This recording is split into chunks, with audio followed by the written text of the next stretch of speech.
It's Nemo Nation, broadcasting from the Fastport Studios at the historic Degas House in the city of New Orleans, just blocks away from where trucking radio first began. There's a new sheriff at the FMCSA, and the business of trucking rolls on as the shutdown continues. But first, Colorado Parks and Wildlife officers came to the rescue of a young bull moose. The spirit of Teddy Roosevelt lives, Dave. It plunged into a canal and was able to find its way out of the water. CPW, Colorado Parks and Wildlife, posted a video to social media showing officers working together with Bureau of Reclamation personnel. I love they have a Bureau of Reclamation to rescue the moose from a canal in Estes Park. Of course, I've been there. Estes Park is gorgeous. The video shows rescuers typing the moose's antlers to keep it steady while they tranquilized the animal and tied a rope around its midsection. The moose was then hoisted out of the water by a crane and returned to dry land. CPW said the moose survived with minimal injuries and was released back into the wild. He's a celebrity that can't be counted on to pay attention. In other words, Dave, he's a famous, unreliable. Where was Rocky? Where was Rocky all this Hey, time? Rocky, watch me pull a boo moose out of this canal. Again, nothing up my sleeve. Got to get a new canal. Good morning, by the way. You can lose your heart at iHeart. I hope you have the audacity to listen on Odyssey. Yak it up on the tube of you. Make some FaceTime on Facebook. Live your best life on Live 365. Be a free floating radical at RadioNemo.com. And by the way, if you're listening later, you're simply pondering the possibilities of it all afterwards on your favorite podcast platforms, because this baby is Nemo Nation, and it's groovy. Good morning to you, Dave. Good morning. Good morning. Did you watch the game yesterday? I did not. I was busy working. What'd you do? I was making up the notes and getting everything ready for another edition of the Night Beat. Well, what's going on there, man? Well, I said dude and boo as the same word. It came out very badly. This week, I want to go back. Somebody asked me, Dave, I've listened to some of your Night Beat shows, and I like them and everything, but I thought it was going to be all trucking music all the time.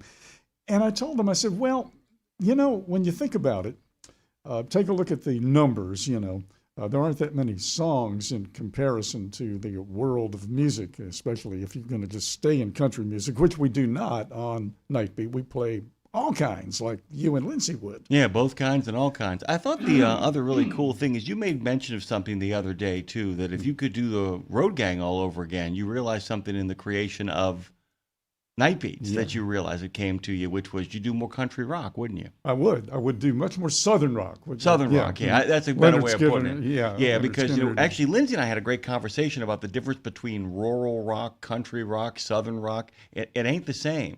It's just not. I mean, that big concert they had up in Michigan, 101,000 people. Man, with Luke Bryan, good God Almighty. I mean, but yeah, I think there's a whole other genre, this kind of Midwestern, which is now the Mideast, and they call Ohio and Michigan and all that the Midwest. That's a colonial kickback right there. But I think that there's a very, very different sort of music that goes on there. And George Washington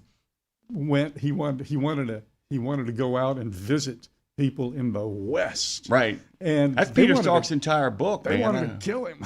Yeah. A lot of them. I mean, that was and the whole thing out there when he makes that long journey into the Ohio River Valley, that's considered the West. Mm-hmm. Yeah, exactly. I mean, it's like people forget that Virginia went all the way to the Ohio River Valley. That was considered out there. But so you could do it. You got another edition of Night Beat. You spent the weekend working on that. What are you doing? What's it going to be about? Well, this week it's going to be titled Totally Trucking. And I did it that way because if you go back to the old Road Gang days where we played music, country music for a bunch of truck drivers, that's what it was. I was thinking the percentage of trucking songs versus generalized country music is about 20% on the air. Every 5 or 6 songs you'd hear a trucking song. Right. A lot of requests and a lot of repeats because C.W. McCall and Cletus Maggard and David, all of the regulars were there. So this one. And then the following week, next week, it's called The Cavalcade of Cars. And speaking of Luke Bryan, I have a Luke Bryan song in that mix. Cavalcade of Cars. Yeah, the other thing is, too, and this is not picking on trucking music because it's a grand tradition. it isn't as extensive as, say, country rock, southern rock, Right. country and western. Yeah. It just isn't. And there's a lot of duds. You didn't play a lot of them, but it's like people have this idea of like, look at all these great country songs. But if you look at some of those compilations, a lot of the same songs keep showing up. And they do because you had to have some of those standards there. It is not as vast as people think it is. You could not have an entire channel playing nothing but trucking music. No, you couldn't. There's not enough music. In fact, it's interesting, too, and I know we have a lot of listeners who are here in the States who are from Australia and have been here for a long time. In the earliest days of the Road Gang, I mean, the first 2 years, we played a lot of Australian. And speaking of trucking that, we have a music. guest today. Yeah, from in Australia. Which is really kind of groovy as yeah, well, Andrew too. Crimson. And I would make the claim, and guys, I'll tell you this straight up right now, and he would do it, but I'm not going to ask him of that. Speaking of Australians, if we could have Dean Croak on every day, we would. Let's just make that really cool. Let's make that really cool. We would make that happen in a heartbeat. There is a grand tradition of trucking out of Australia, and they love our trucking traditions, man. Any chance they get to find out what goes on up here and what people do over the road, the Australians are absolutely on top of it. By the way, Dave, before we get to anything else, I like a little bit of scuttlebutt, especially when it's in the trucking industry. Oh, yeah. I'm not going to say who, but a little bird actually wrote me and asked me to go kind of follow Craig Fuller, who is the CEO of Freight Waves. He is on the warpath with a particular spear aimed at Chris Spear. First of all, he went off on a rant. And that, by the way, at the end of it all said rant over. First of all, he starts going after Russian trucking firms. Okay. Basically going after Russian trucking firms over in the Chicago area, saying the Russian trucking firms have invented an unlimited clock which doesn't adhere to American hours of service law, and that no legit operator can compete with that. But then he stops, I guess, pussyfooting around, as it were. And by the way, that just means taking dainty steps. There will be a surge of trucking bankruptcies over the next year. Many of the small and mid-sized truckers hired non-domiciled CDLs and drivers without work permits. The administration outlawing of this practice will put these carriers into bankruptcy. By the way, I'm going to say it. Nobody wants to hear it. The administration, good for them for taking this on. They're the ones who really opened the floodgates on this in 2019 and 2020. Now, that being said, they are making a good faith effort to put the horse back into the barn and maybe making some headway. He goes on to say the carriers hired these drivers because they would take the job at rates much cheaper than their American counterparts. With the pipeline of drivers closing, most of these carriers will not survive.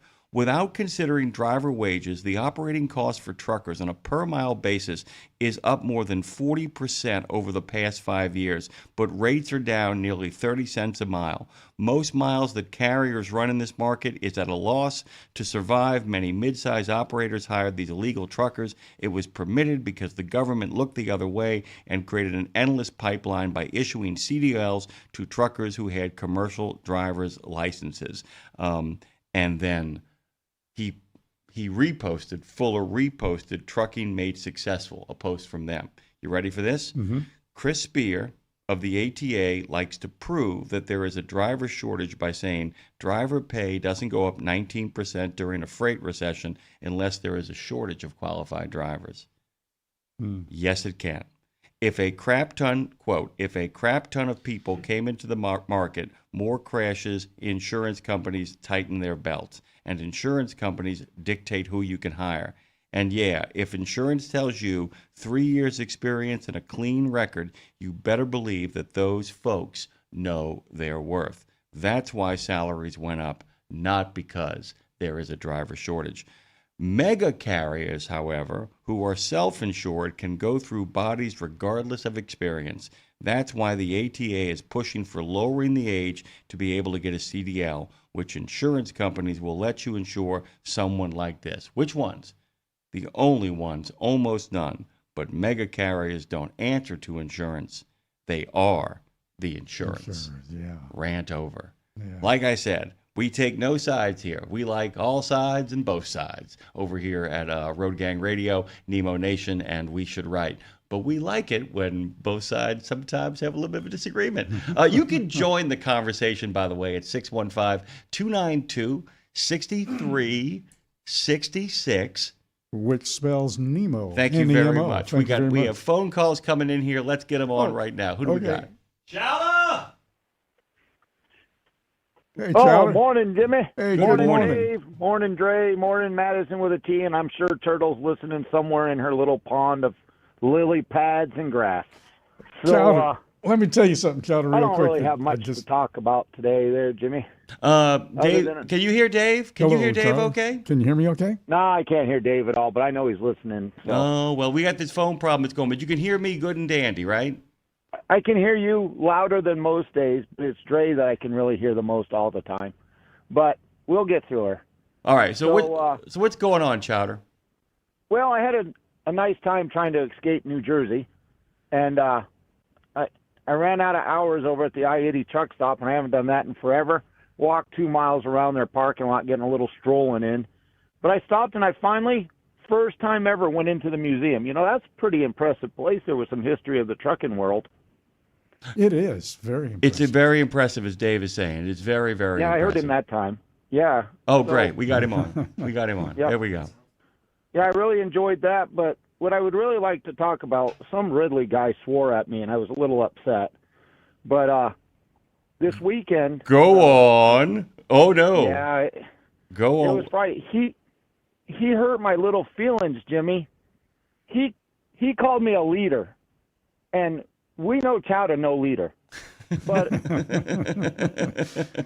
I met this new driver. He's You're a only been gallon, driving dude. You're a gallon, not a leader. Come on.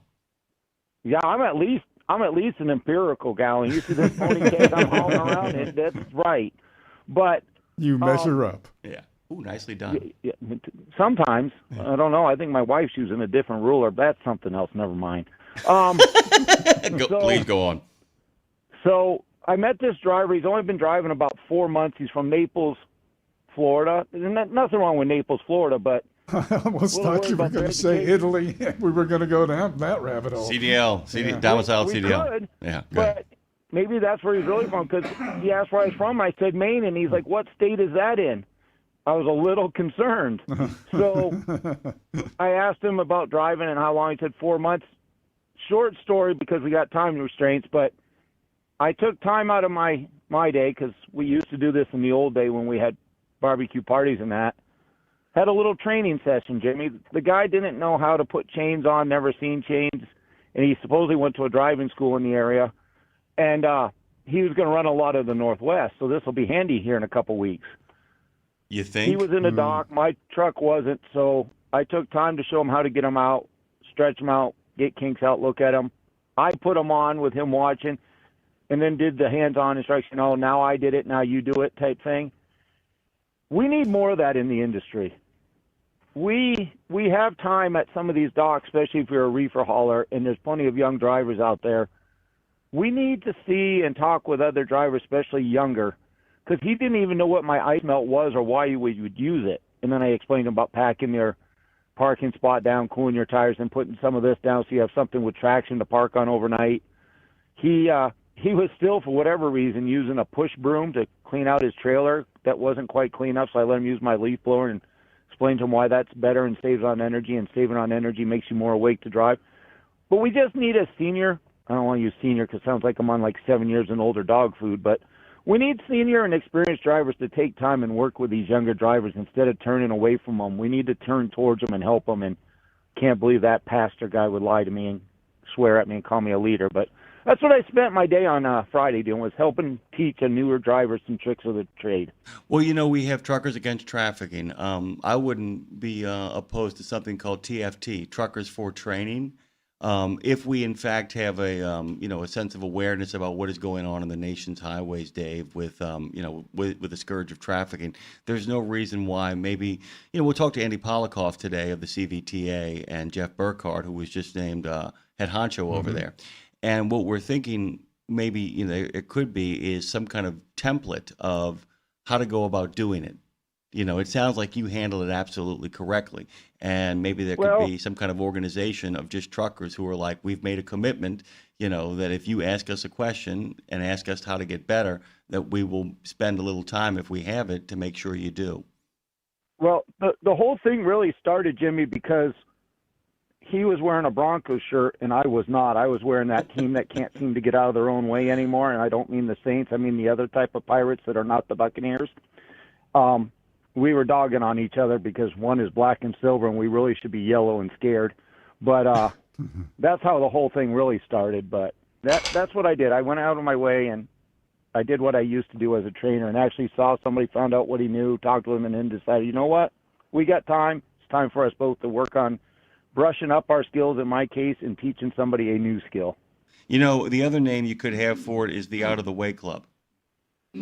That's a good call. I think that would be solid. Chowder, do me a favor. We got to take a break here, so we're going to reinstitute this old technique. Would you please say this is Nemo Nation, and now here's your break? Can you do it for us? This is Nemo Nation, and now here's your break. Later, guys. I pledge allegiance to the flag of the United States of America and to the republic for which it stands, one nation, under God, indivisible, with liberty and justice for all. Oh, say, can you see by the dawn's early light what so proudly we hailed at the twilight's last gleaming, whose broad stripes and bright stars through the perilous fight o'er the ramparts we watched were so gallantly streaming, and the rockets rocked alive, the bombs bursting in air gave proof through the night that our flag was still there. Oh, say, does that star-spangled banner yet wave o'er the land of the free and the home of the brave?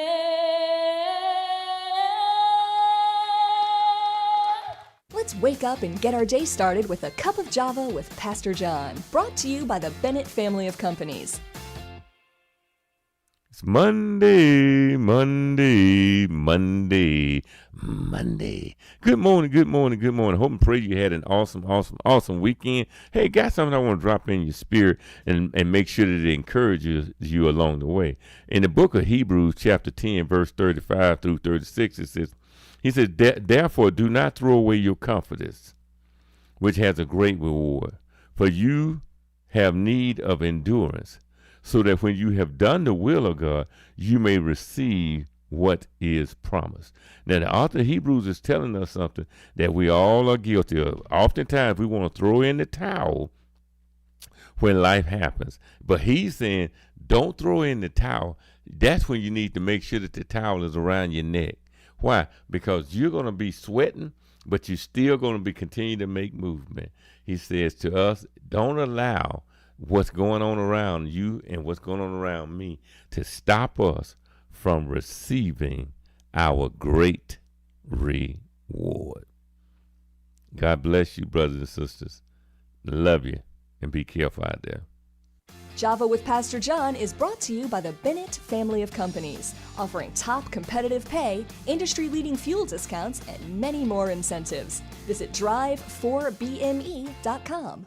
The Paranormal Pie Man tells everybody good morning, as does Chowder. Madison, of course, with a T, is out there in the chat, says good morning to everyone. Earl and Joe Noble, right on cue. Exiting stage left, they manage always to pop in, though, and say, good morning, my family. Everyone, have a wonderful day. Thank you. Our good friend Tim from Truckers Voices is there. Good morning, family. Great to have you back, as always, Tim. Really enjoyed being on your podcast. Let everybody know what the podcast is. And the phone number, as you asked before, is 615-292-6366. 615-292-NEMO. Good morning, Dave. Welcome back. Good morning. I did want to make sure I took care clear one thing because we got so wrapped up in talking about all the other stuff. We need to give a shout out to our friends out there. We, of course, are doing this show from the Degas House, the Edgar Degas House at the Fastport Studios. Fastport, by the way, is solving America's toughest recruiting and workforce challenges. They do it through research technology. Most importantly, Dave, you and I both know, who do they really do it through, though?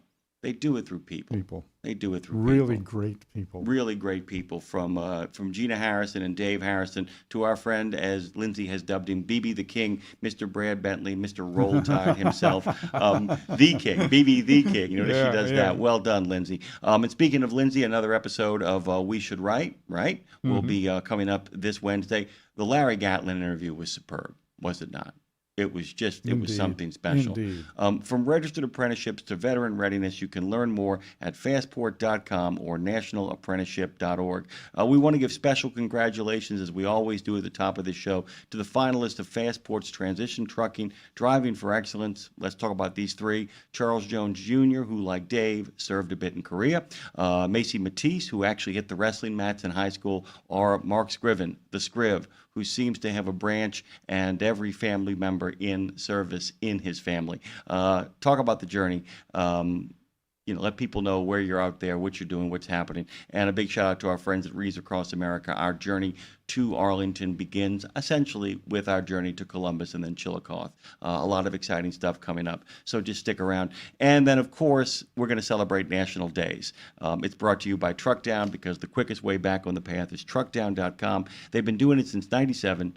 Truckers with maintenance issues have found service providers through Truckdown, and these days they serve 50 states and 8 provinces. If you go to truckdown.com, you can get out of the ditch, back on the road, and turn your attention to celebrating. What do you want to start with, Dave? Mine or yours? Yours. Okay. So really quickly, celebrate the moon with the Mid-Autumn Moon Festival. It actually is held annually on the 15th of the 8th annual lunar month, which falls between mid-September or early October. When you heard me say the 15th, I'm talking about the Chinese calendar, of course. It's October 6th this year, originating with the Chinese celebrations of this festival, spread with the immigration of the Chinese people. Now the Mid-Autumn Moon Festival is celebrated with varying customs across multiple Asian countries and here in the U.S., wherever you get your Chinese food, by the way. Speaking of great food, it's also a great day to eat bratwurst and drink beer like there's no tomorrow, because today is German American Day. It honors the anniversary of the first German immigrants arriving in America. You have something more fun, because you got a great story before we hit this break, don't you? I do, but I want to let me just stay with the German food here real quick, if you don't mind.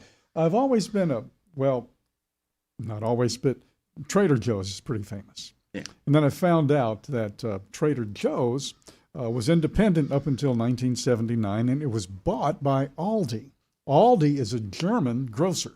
Yeah. Okay. So Aldi North is the division that owns Trader Joe's here.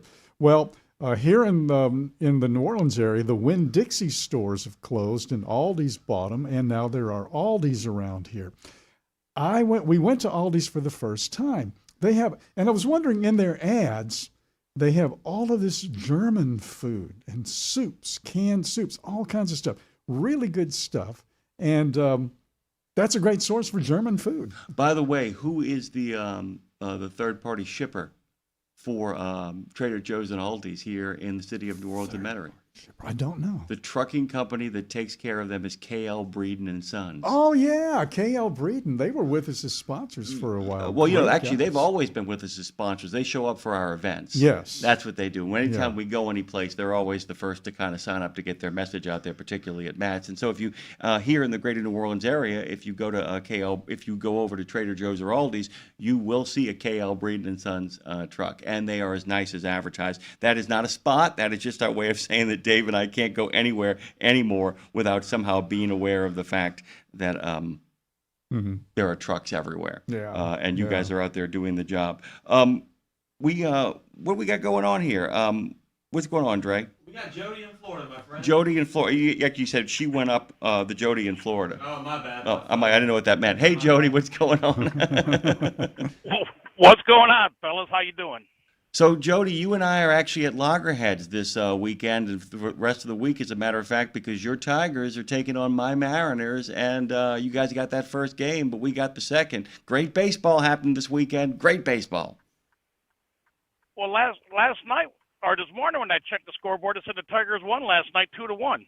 No, they won. They lost 3-2. They won the first game 2-1. Lost the second game 3-2. That's all right, because when it's all said and done, the Mariners will improve in their golf game. So it all works. It's all good. Here's the thing, though: if you're a professional baseball player, at some point, no matter when it ends, you will improve in your golf game, and we can all be kind of satisfied with that. What is going on, Jody? Well, listening to your earlier caller there, and kind of like I told Drake, kind of same thing happened to me while I was waiting for a friend of mine to pick me up that I hadn't seen for a while. A young lady came in. I was sitting in the cab of the truck, just waiting, and it was kind of a tight back end. And I motioned for her. I said, "Do you want me to spot for you?" And she's like, put her hands up like praying, like, "Yes, would you please?" I was like, not a problem. So I get out there and I start talking to her, and I said, she goes, "I'm just real nervous of backing in between trucks." I said, "Listen, I've been doing this 35 years. I get nervous about it too. Don't worry about it.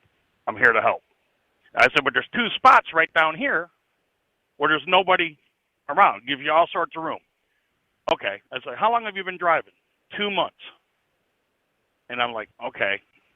So this is going to take a little bit of work. We've all been there. I had the 2-month thing. I had the 2-week thing. We've all been there. Nothing against that at all.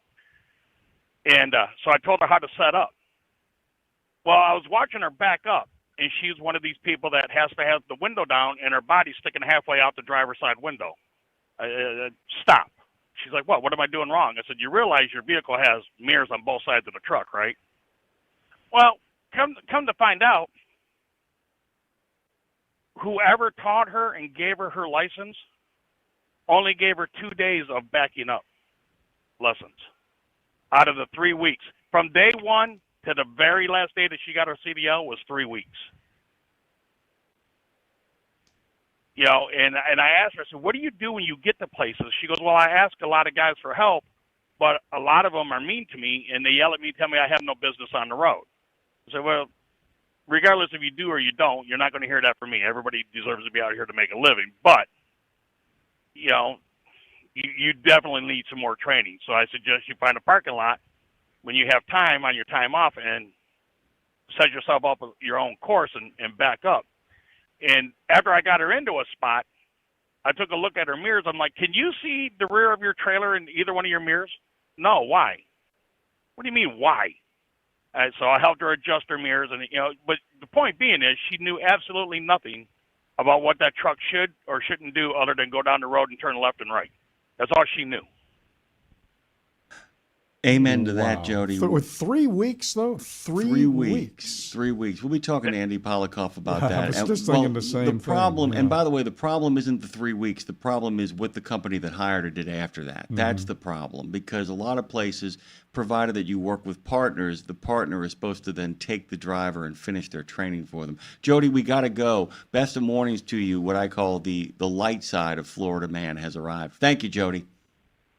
Thank you, fellas. Yep, when I'm done with this one, it's another short day before I reload tomorrow. So as long as the storms hold off, down to the beach we go. All right. So it all works. So y'all have a good day. Nice talking to you. Thanks for taking my call. We'll talk to you again, Jimmy.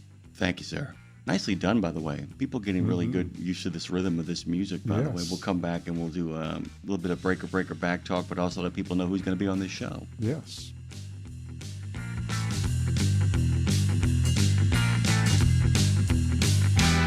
Okay, you've heard the horror stories of how folks have lost their life savings when the market tanks. Is there a way to invest and make money without risk? Believe it or not, yes. Since 1995, Americans who cannot afford to lose their investments have used fixed index annuities. You get guaranteed income and protection from market downturns. It's a win-win for you and your future. To learn more, dial pound 250. Use the keyword Truckers Wealth to get in touch with them today. Grills, chills, spills. The ongoing hilarity highway of mac and cheese. 2 jokester adventurers looking for fun on the open highways of America. Hey, Mac. What's the good word, Cheese? Why did the ghost go to the liquor store? I have no idea. Why did the ghost go to the liquor store? For the booze. Eat, drink, and be scary. Don't not be a rube of the road, tune in next time for the adventures of Mac and Cheese. It's Monday, Monday, Monday, Monday. Get $25 off on your next preventive maintenance service. Stop by TA Truck Service and save when you choose Castrol oil and a Fleet Guard oil filter. Now through September 30, 2025. Enjoy premium performance with trusted brands. Castrol, protection for the long haul guaranteed. Fleet Guard, run cleaner longer with filtration science. Our ASE certified technicians are ready to deliver expert preventive maintenance and more. TA Truck Service, Castrol, Fleet Guard, your partners in preventive maintenance. Live from the I-10 corridor from the Fastport Studios in the city of New Orleans, it's Nemo Nation. By the way, we got a lot of stuff to talk about, including the National Day of that you wanted to touch on, along with talking to the turtle. Touchdown Talking Turtle, Tara Garris, will be joining us in brief order. She is the first up, as a matter of fact, on a really packed lineup. Old friend of the show, BB Legal, Bridget Blitch, is returning, as she is oft wont to do. The more BB Legal we have, the better, I say. Lane Kidd's also going to be here, Dave. I'm excited about talking to him. He's with the Trucking Alliance. The really kind of cool thing is after that, and it's another rapid fire show. It's a fast paced Farrago. Andrew Crimston, not with a T, not Crimson, not the Crimson Tide. Andrew Crimston is going to be talking to us from down under. As a matter of fact, did you get a chance to really look at what Washbox is? Very interesting. I thought it was unique. I can't believe how they got that water separated like that. You had clear water and black water, and it was an amazing thing. You have to see Doobie Brothers stuff, if you think about it. Yeah. Thank you very much. Been waiting on that one for a while. Thank you very much. Tyson Fisher, the associate editor of Landline, is going to be with us. Two good friends of the show, Andy Polykoff and Jeff Burkhardt, are going to join us together from the CVTA. The rideshare guy. Sergio. I just love saying that name. Say it for us, Dave. Sergio Averian. Yeah, I like saying that, by the way. Steve Elliott of the DOT of Arizona is going to be arriving on the scene. Mike Roth is bringing us the messy middle. He also brought us a really interesting guest, too, for a nice 30-minute conversation. Ann Vale. What do you know about her? She heads up the Louisiana Clean Fuels. And we're talking about all of the above kind of a thing. So we're going to have an all of the above conversation about what we need, where it is, and try to get it depoliticized, because her concern is the politicization. How do you say that? Politicization. What you said. Of I had a fuels. friend yesterday, could not say the word asterisk to save her life. And I just said, well, I'm going to make this really easy. Say aster. Aster. Say risk. Risk. Now say it fast. Asterisk. There you go. Fantastic. Done. Politicization. Politicization. Say it now. It's tough, isn't it? It is politicization. Tough. Politicization. It's easier to read. It's easier to read. say. Absolutely. And then we're going to close out the show. Ike Stevens is not a bonehead trucker. Ike Stevens is the bonehead trucker. And we'll be closing out with Ike today. It's going to be a really, really fun show. Today, like I said, National Day of is brought to us by our friends at truckdown.com. You've got a really great National Day of, by the way. Yeah. It's National Noodle Day. And listen to this. This is from the National Noodle Day people. Eating noodles is the easiest way to forklift as many carbs into your mouth at once. So there's that. I was watching, a friend of mine posted a picture of a guy at like 25 and then a picture of the guy at like 38. And it was staggering how much older he looked. And he wasn't like a hard-working man. He was a pencil pusher. He was a bow tie kind of guy, and he really did look older. And a friend of mine was like, he's like, I'm a decade older than this dude. What the hell is going on with this guy? And my response was, carbs, baby, carbs. When I was in the Army in Korea, early 70s, I was at AFKN, Armed Forces Korea Network. I did Nemo's Night Beat, which I have kind of resurrected in a sense here.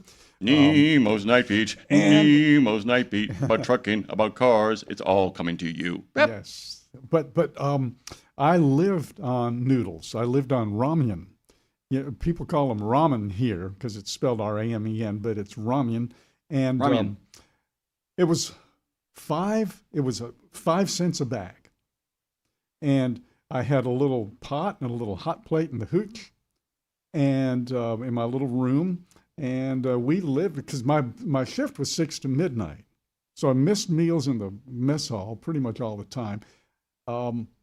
We'd get up and at midnight, we all got together with our $10 guitars. And we'd sit there and play guitars. 5-cent ramen, $10 guitar. That's a hell of a country and western song title. Yeah, there you go, Lindsay. If you're listening, jot that down before we forget it.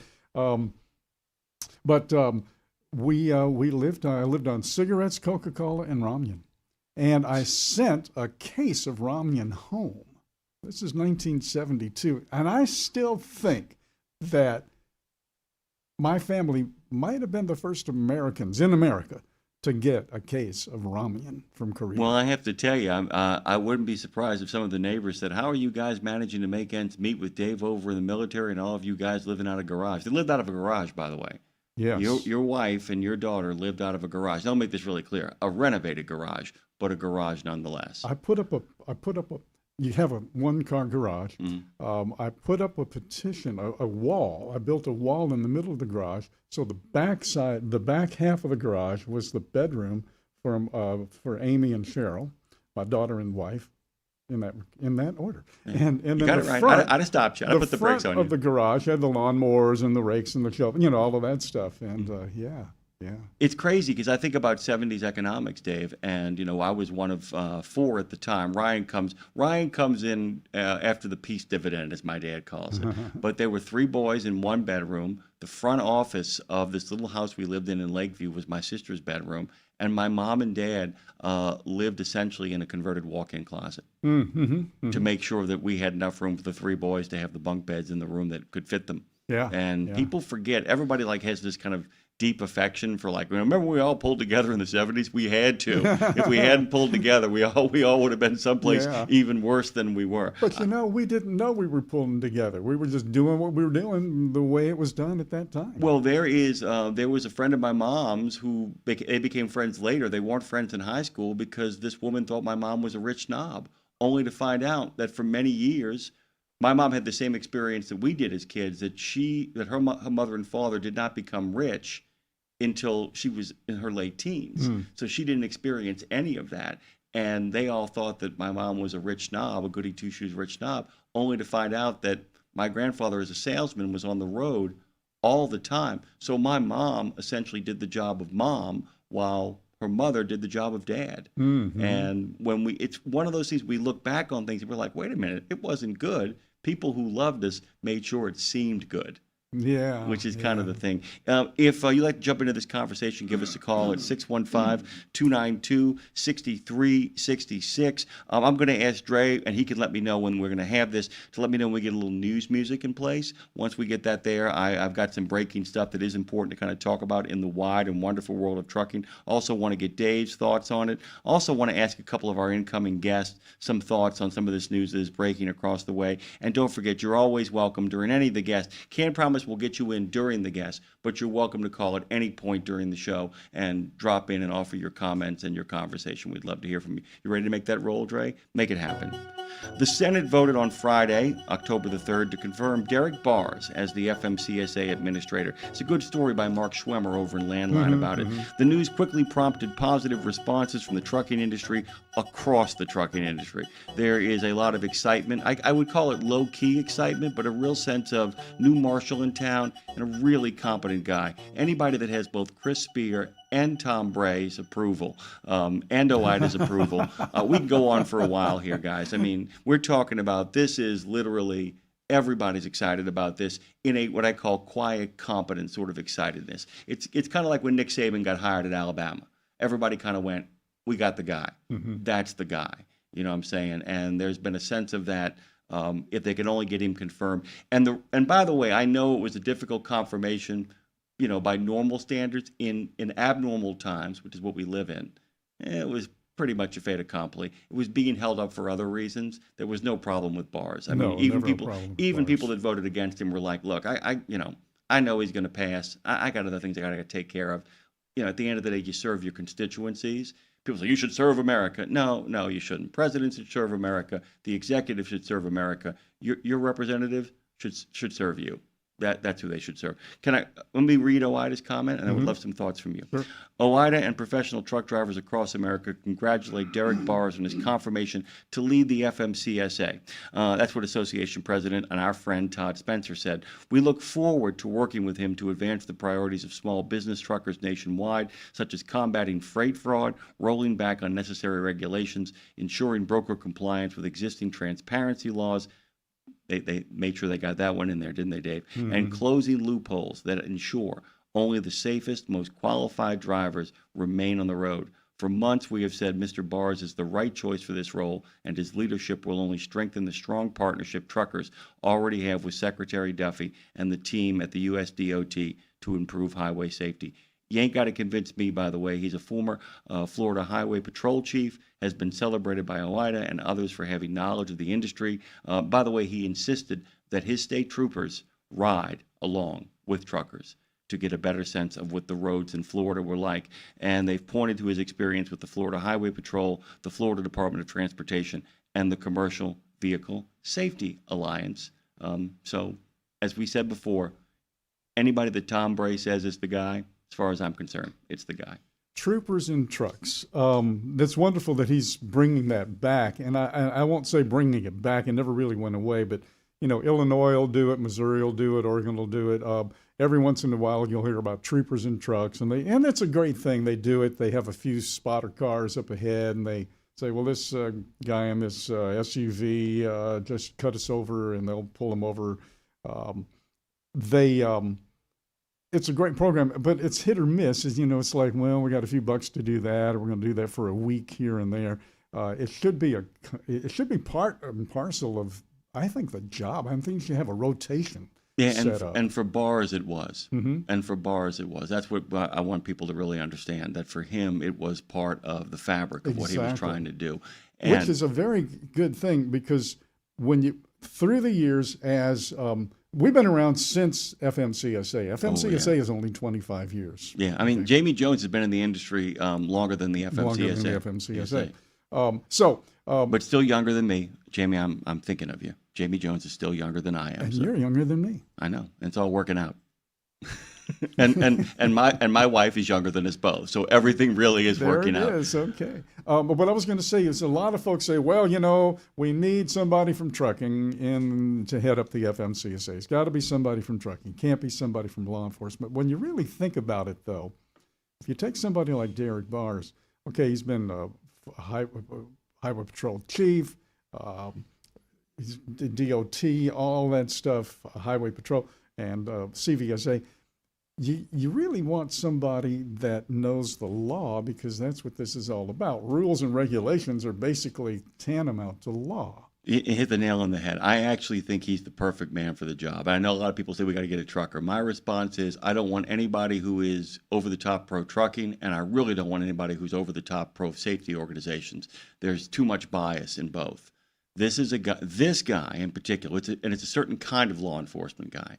This guy knows both sides of the equation. He understands public safety, understands it comprehensively, because he ain't just been with the patrol, he's been with the Florida DOT and the CVSA.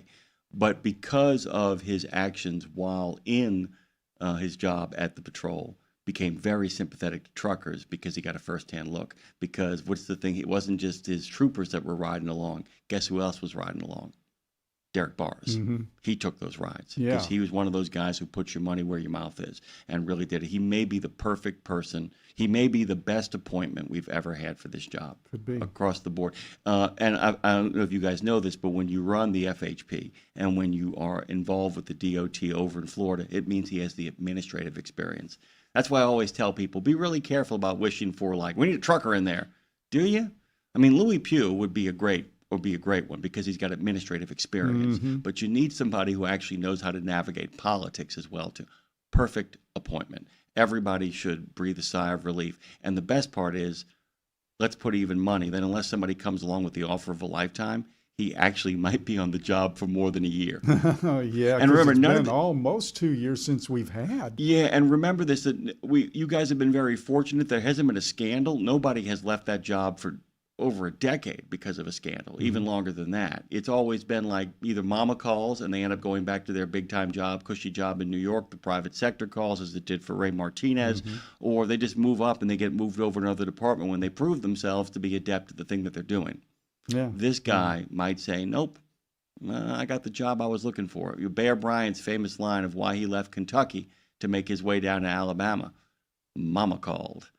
That's what he said. Mama called. By the way, trucking operations are rolling even as Washington is still ground to a halt, according to the Department of Transportation's shutdown plan. Most highway and trucking programs will operate without interruption and continue to do so because they receive funding from you, the Highway Trust Fund. Louis Pugh, by the way, put up a really good post reminding people that it's you, all of our listeners out there, who actually do the majority of paying into that trust fund. You guys pay the Highway Trust Fund and the Infrastructure Investment and Jobs Acts rather than annual appropriations. Those monies are already set, and that's what's keeping most of the trucking industry alive inside the federal government. Federal law also requires agencies maintain functions that protect life and property.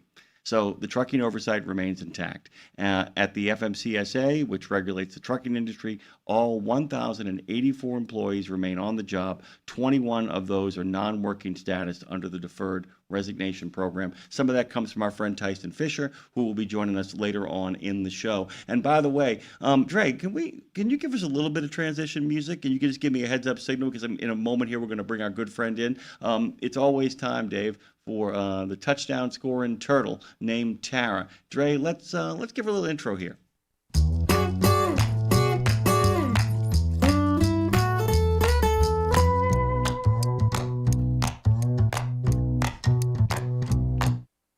Touchdown, Tara the turtle is with us right now. Good morning. Good morning, Dave. Good morning, Jimmy. How was your weekend? Oh, I was putting together a couple of the night beat programs this weekend. Had a lot of fun doing that. Yeah.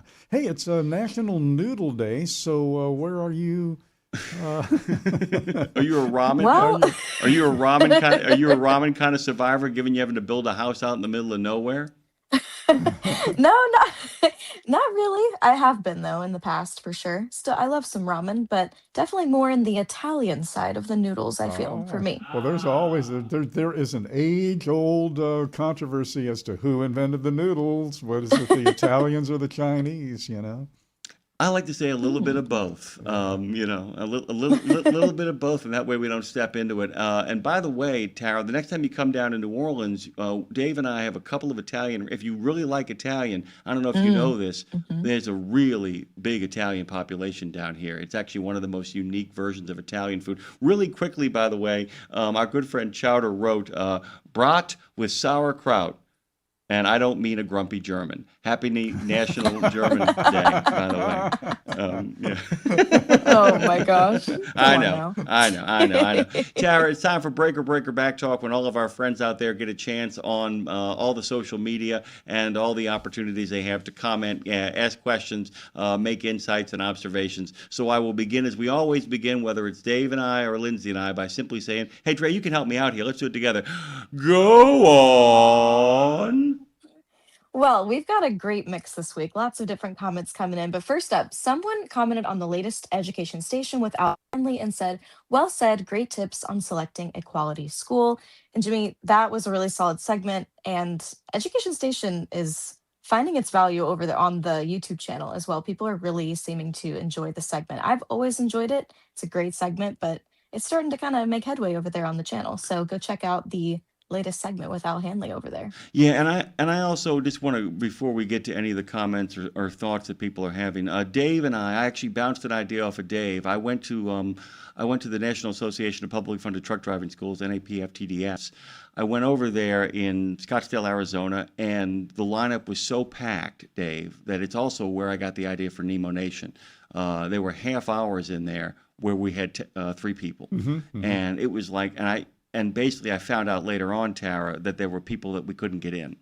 I mean, it was that many people in regards to all the training programs. Wow. That's how many training programs are out there that are following the rules and playing by the rules in Andy Polikoff's organization and Martin Garcia's organization. And as you heard, and I swear to God, I think Chowder reads the programming before we get to it, because his phone call this morning was right out of Central Casting, as was Jody's.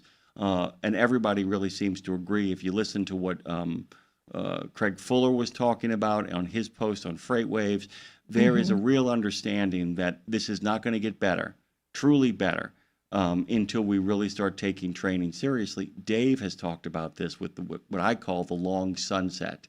As the draft went away and the Teamsters got smaller and the family farm got smaller and simultaneously bigger, meaning less farm boys, trucking felt itself entitled to qualified drivers before they ever got their hands on them. And that game has changed because of the way the economy is shaping up, but because of the way the culture is shaping up. And so an ongoing conversation. And there have been other people on other platforms who are desperately trying to catch up, but I feel like Education Station is something that we've really established here, and it's where I think this is ground zero. I think Nemo Nation and Road Gang Radio are kind of ground zero for the conversation around how we make a better driver moving forward. That's my Agreed. TED Talk. That's my TED Talk. Go on. Well, speaking of the other platform, Paranormal Pie Man chimed in on your interview with Chris T, formerly of Freewheelin' over there, and said, "This is a good interview. Space Radio lost a lot of great content providers on the trucking channel over the years.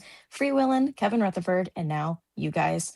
Heartfelt comment, and it definitely shows how much the audience has connected with all of your voices. And that was a great interview, though. That was very interesting what you guys talked about with Chris T. Yeah, he and it also shows that there is a lot more. When you scratch the surface, you find that the folks that are like Chris T, Meredith too. We're going to try to get Meredith on the show with us in the very near future. They go a lot deeper than you might think in terms of what they know, what they've done, what they're accomplishing, books they've written, art they've done, music they've done. Handling their finance. I mean, basically, one thing I will tell you this right now. I wish Chris had spent a little time on his show talking about how people should handle their finances, because he and his wife, despite all of the ups and downs and the irregularities of their life, set themselves up nicely that Chris gets to go to Elk Lodge meetings now and enjoy his living his best life. Yes, Paranormal Pie Man, you did hear your name. And yes, Bruce Almighty, good morning to you as well. Hashtag RGR. It was, and I thought his conversation was generous, Dave. He could have been incredibly bitter given what happened at the end there, and was not. Was a mark of a pro. Was a mark of a pro. He got set up. We didn't talk about that. I didn't want to bring up old wounds, but he got set up in some ways. That's a whole other longer conversation. But I thought he was so classy. Can I say something real quick here? Please. And this is a little unfair because it's on Apple TV. And we said, let's go ahead and watch Apple TV for a little while. So we're watching this show called The Morning Show, and it's about television news. Reese Witherspoon and Steve Carell and Jennifer Aniston. Jennifer Aniston are stars. Okay, and there's all of this intrigue and all of this subterfuge and everything. But that is a true to life depiction of what goes on in that business. And our business is sort of like the little brother of that business in terms of intrigue and subterfuge, okay? But television and radio is a dirty business, just dirty like business. Music. It's a dirty business. And by the way, I actually went on a rant yesterday about the term "the talent." I actually talked to somebody for a long time about somebody who was talented. I said, "Look, you're talented, so don't use the term "the talent." I always think that the term "the talent" was invented by people who aren't, and then allowed to spread among people that are. I won't get into that, but one of the things that Chris really made a great point about is maybe you should trust the people who are doing the job to tell you how the job functions and works. And I just thought he was amazingly gracious given what he could have done. Well, which is, by the way, the reason we invited him. We know him and knew what he would be like. And we would get into the back behind. People like that more, Tara. People like to know what goes on behind the scenes. And so he's the kind of guy that I think can talk amazingly eloquently about what it means to kind of be on the air and how one sustains that career and that job. It's really interesting because my career has run the gambit in terms of what the industry has been perceived as and what the industry is. Walter Cronkite, David Brinkley, all of those great news people in the past, you never knew anything about them, right? Where was Walter Cronkite from? What's his wife's name? Does he have a dog? None of that. I got into the radio business when that was happening. The first rule I learned about radio was they don't want to hear about your boat. And that changed. I really didn't change with that until now. Yeah, and it's been kind of a really kind of fun journey. The idea that people do want to hear about the fact that you're prepping a night beat. Yeah. They do want to see. The other thing is, too, this is really kind of cool thing, Tara. I don't know if you've ever had a chance to watch any of the old news programs from the 50s and 60s. I think part of the reason why people now want to know what goes on behind the scenes, if you watch those old news programs, you can see what's going on behind the scenes. Mm-hmm. You actually, Cronkite will often loosen his tie. He'd be sitting there without a jacket on. You'd see the entire newsroom behind him. People would be passing him papers. That went away. It got really slick. It turned into show business in the late 70s and early 80s. And I think part of what you're, not confusion, Dave, but what you realize that people were getting what they wanted and then it got taken away. So people said, wait a minute, because you could look at Cronkite. Okay, this is a whole longer conversation. Well, it is. And because we got to talk about the idea of what happened with baseball salaries, too. There's a thing about baseball salaries that really kind of ties into this. Oh, God almighty. We have time later. We have time later in the program. We will talk about this later. We'll take the note and talk about this later. Go ahead. But yeah, I mean, the only thing that I have that would be kind of in that realm is I always enjoyed the second disc in a DVD set that was like the behind the scenes and the making and all that stuff more than I ever enjoyed the movie. So I love the behind the scenes of all of it. It's kind of my favorite part. So hey, I want to ask you something, Tara. Have you ever thought about watching the behind the scene second disc first and then watching the movie? Yeah, I've thought of it. I don't think I've ever done it before. Do it and let us know. Do it. And let me tell you something else too. You on my advice, you did watch American Graffiti, correct? That was the one that you did watch. Okay. Yes, I did. There is a beautiful documentary about making it that George Lucas made while making it. That is really spectacular, where they kind of explain, if you notice, the film has no cinematographer, that there is no person who shot the movie, because he couldn't afford Haskell Wexler, the great cinematographer, who acts as a visual consultant. Haskell Wexler shot the movie. And it's really kind of fun to watch it get put together. That's really a great thing. That kind of stuff happened all the time. People have always loved that, Dave. So that's been kind of the issue there. Tara, we got to let you go. I know we left plenty on the table. So sorry about that. But no, don't be sorry. More for next week. It's always fun to be here, and be safe out there, and guys, have a great rest of the show. Touchdown Turtle Tara Garris has joined us. Bridget Blitch, BB Legal. Yeah, you dubbed her BB Legal. How many years ago has that been now? 6. I just made that number up. I have no idea. It's been a while, though. And today is the 6th. What a coincidence. Exactly.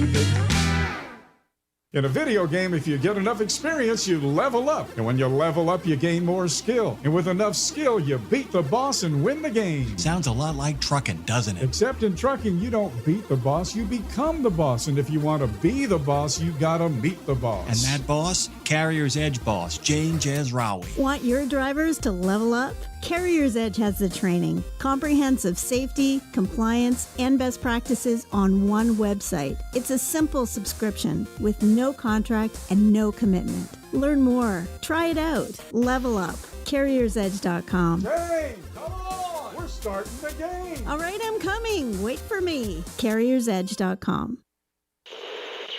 There was an era when truckers were out there, alone. Long rides, dark nights, miles from home. As part of the Road Gang, though, Dave Nemo helped change all of that. As a voice in the darkness, Dave kept drivers going with music, jokes, and of course, friendship. And if you miss those days, Radio Nemo's got something for you. Nemo's Night Beat puts the gang back together with an hour of trucking tunes and road songs, classic comedy, and those fun factoids that you came to expect. Nemo's Night Beat is Dave at his very best every Monday night at 7 in the Center on iHeart, Odyssey, and Live 365, as well as Tuesday night at 9 on Reese Across America Radio. So head on over to RadioNemo.com and join the gang on the beat. Nemo's Night Beat. You know Sap Brothers will beat any competitor's advertised price on tires, so hold on to that fifth wheel, because when you buy 4 Salem S624 EFTs, the perfect line haul trailer tire, mounted at Sap Brothers, your price is an amazing $199.99, originally priced at $299.99, and prices are good through June 30, 2025 while supplies last. Save on 4 or more at Sap Brothers, and nobody's going to beat that price. Salem Tires, advanced compound technology for maximum mileage and rolling resistance without compromise. When you think tires, think Sap Brothers. We're back on Nemo Nation with another fast-paced Fast Sports Studios half hour. It is fast-paced. It is Fastport. By the way, it's also truckdown.com. Go over there, get out of the ditch, get back on the road, make that miracle happen. Fast and furious is the only way to kind of describe some of these half hours we have here, where we try to squeeze in 3 folks over a 27-minute period. But if anybody can do it, it's the man with the plan himself, Captain Nemo. 20,000 leagues across the country, as a matter of fact. Good morning to you, sir. Good morning to you, sir. We got a great first guest. I just kind of get rolling and bumbling and rumbling and stumbling into this show. Would you care to do the honors? A great first guest who is a great friend, too. Bridget Blitch, who founded Blitch Wesley Barrett, with a passion to serve those in the supply chain. She's an attorney at law that we've been blessed to know. And we have done a lot of co-hosting through the years, too, at the MCIEF events down in Florida. Bridget, good morning. Well, good morning, Dave. It is great to be here. Thank you so much for having me on this morning. I'll tell you what, I think everybody's smiling right now. I can't tell you how many people tell me, boy, that Bridget Butch, I just love to hear her voice. Well, you know what, it is a blessing to be able to do what I do. And like you said, I am one of these rare people that figured out there was a specific niche for attorneys to work in transportation law, right as I was graduating out of law school.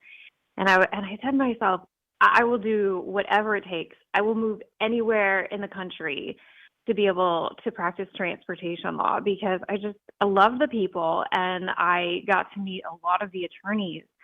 Also, my colleagues now that I've known for over, a decade and a half now, and I just loved the attorneys too. And I said, this is an amazing industry, not only in the legal side of the profession, where, so much of it in the legal world is cutthroat. And unfortunately, lawyers get a bad name, but we're really, I saw this profession. I said, we can really do some good here.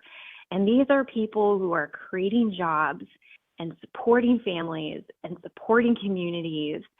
They have to be taken care of, by the best of the best. They deserve it. So, yeah, that's why I moved from Colorado to Florida, so I could start my career in transportation law years ago, in 2008.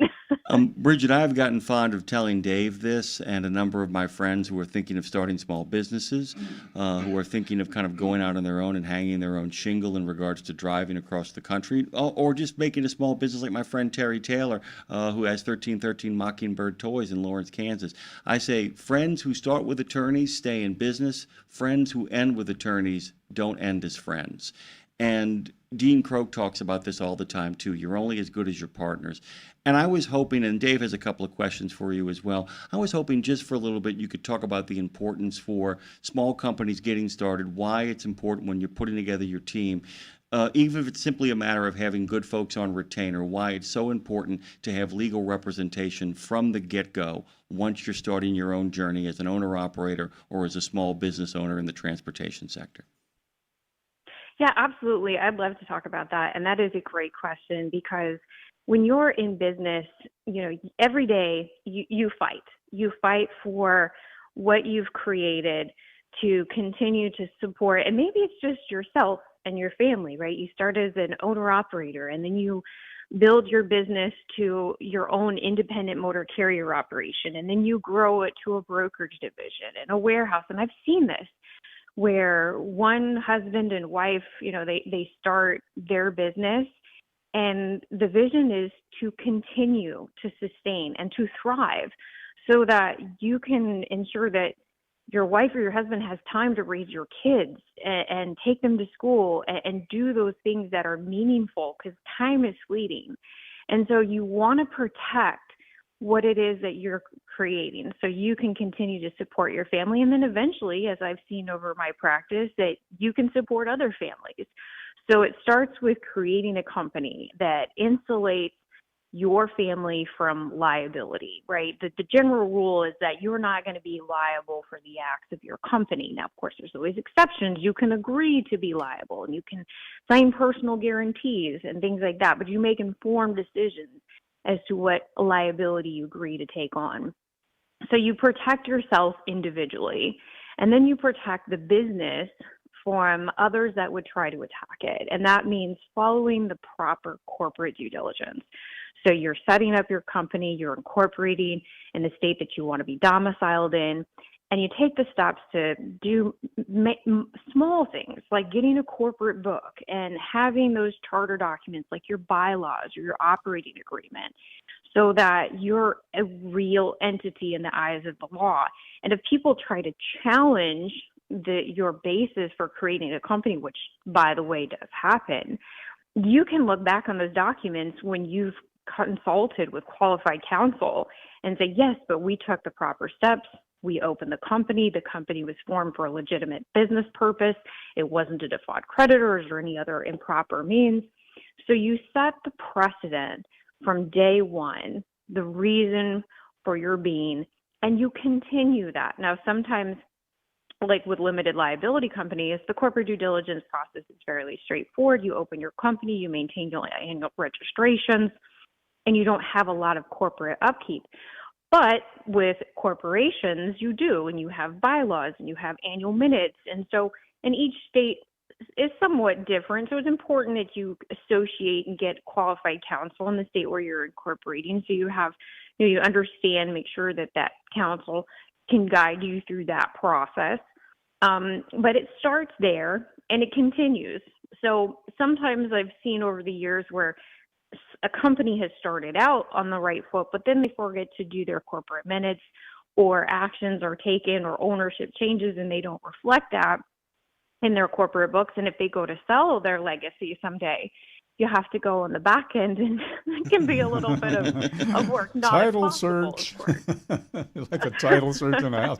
Let me ask you really quick, though, and I don't know if this will equate at all. Just got a couple of minutes here, Bridget, but let's say I have a small corporation, a small company, owner-operator, and I wound up getting in an accident, and there's a court case and everything, and then they start doing a discovery on me. Is lack of proper paperwork, which had nothing to do with the accident whatsoever, but will they go back through the history of the company to say, well, I don't know how he can drive that truck because he sure couldn't put together a business, sort of a thing. Do they intermingle in terms of, you get what I'm saying? Generally, another great question. Generally, no. The accident is going to concern whether the driver and whether the motor carrier company were legally liable for the accident. Were they negligent, and what are the damages? The issue regarding whether or not a company was properly formed can come up on the back end where a judgment is entered. And then what happens is you have what's called debtor's examinations or supplementary proceedings, where at that point in time, the plaintiff attorney gets to go behind the scenes and see, okay, is there a basis for me to pierce the corporate veil to go after the company individually? Now, remember, when you're the driver, you're the individual operating that vehicle, you're going to be on the other side of the V with the motor carrier company, because the act of driving the commercial motor vehicle is personal to you. So even if you incorporate as an owner-operator, what you're going to see is ABC Trucking Company, that is the company you're leased onto, plus you, John Doe, as a defendant, and John Doe Trucking, your company. So just incorporating is not going to shield you from personal liability, which is the act of operating the motor vehicle, which is why if you're a 500 trucking company and you go out and you're the president and you operate a truck and then you're involved in an accident, that corporate form is not going to protect you from your individual acts of operating the motor vehicle. So that is an important point for folks to know out there. Bridget, we're out of time. We're going to actually have you on sooner rather than later for a 30-minute segment because this topic, like I said, the number of people who kind of go into small business without realizing they need attorneys on the front end as opposed to when they need them on the back end is staggering to me. And we can keep unpacking this for a long time. Just to give you a sense of who BB Legal is, when we do our Christmas show, the first time we ever did it, one of the first people to sign up and get a prime real estate slot was Bridget Blitch. Yes. She made sure she was there Christmas morning for you guys. Bridget, thank you. It's always great to hear that warm and wonderful voice, and happiest of Octobers to you. Well, thank you. Same honor to be on. Thank you for having me. Have a great day, everyone.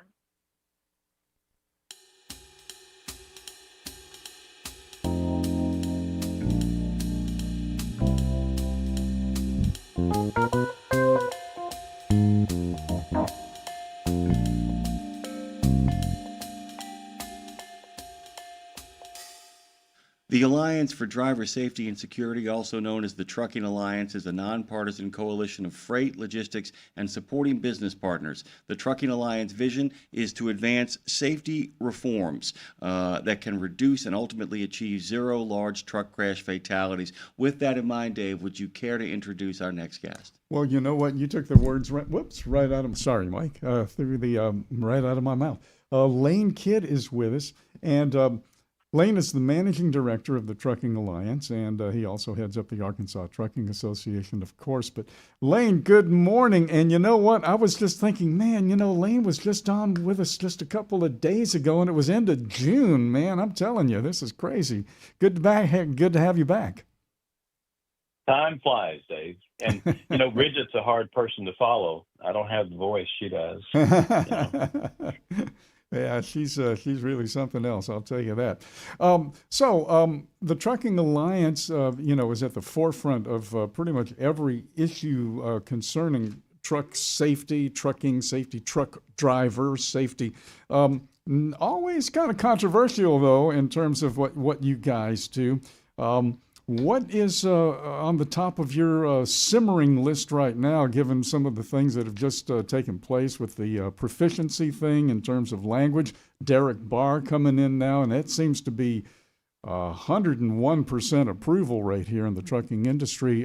Where does the Alliance stand? I know where you guys stand on all of these issues, but what's at on the top of the list? Is there something really pressing for the Alliance at this moment? Well, it's interesting. We've always advanced or hoped to advance some of these safety reforms, and we're successful with the ELD law back in the early 20s, and then hair testing was recognized in 2015. We're still trying to get it adopted internally so that these positive hair test results can go into the clearinghouse, which right now they can't. So we still have way too many drivers, thousands of drivers who are failing a hair drug test, and they go on somewhere else to get a job where a carrier doesn't utilize that method. So we still have some loopholes that I think everyone in the industry would like to see closed. I don't think I've never met anybody who thinks a truck driver using illegal drugs should be out there operating an 80,000-pound truck. So hair testing and improving the overall drug testing area in trucking, Dave. We spend a lot of time, your show spends a lot of time with what we call the over-the-road truck drivers, owner-operators, company drivers. We have about 2.9 million of those long-haul tractor-trailer type drivers out there. But most people don't realize we have about 10 million truck drivers who operate delivery trucks, panel trucks, straight trucks. These are commercial for hire drivers. They're delivering freight like the 80,000-pound rigs we're familiar with. But they don't have to get drug tested, and yet they are on the same highways. They pose the very same risks to motorists that, the truck drivers of larger vehicles do. So we'd like to see us, as an industry, start to look at maybe we need to have more drug-free truck drivers on the road who operate any kind of commercial vehicle. And that may not sit well with portions of the industry, but then again, picking illegal drugs and operating a for-hire truck is illegal. And the more we can make sure that they don't, I think the safer we'll be. Fentanyl is another big issue. We'd like to see it added, to the panel of drugs that are tested when a driver takes a drug test. Marijuana does not. Yeah. Well, let me ask you about fentanyl, because I get a chill when I hear the word. I think you do too. Pretty much, I hope everybody does.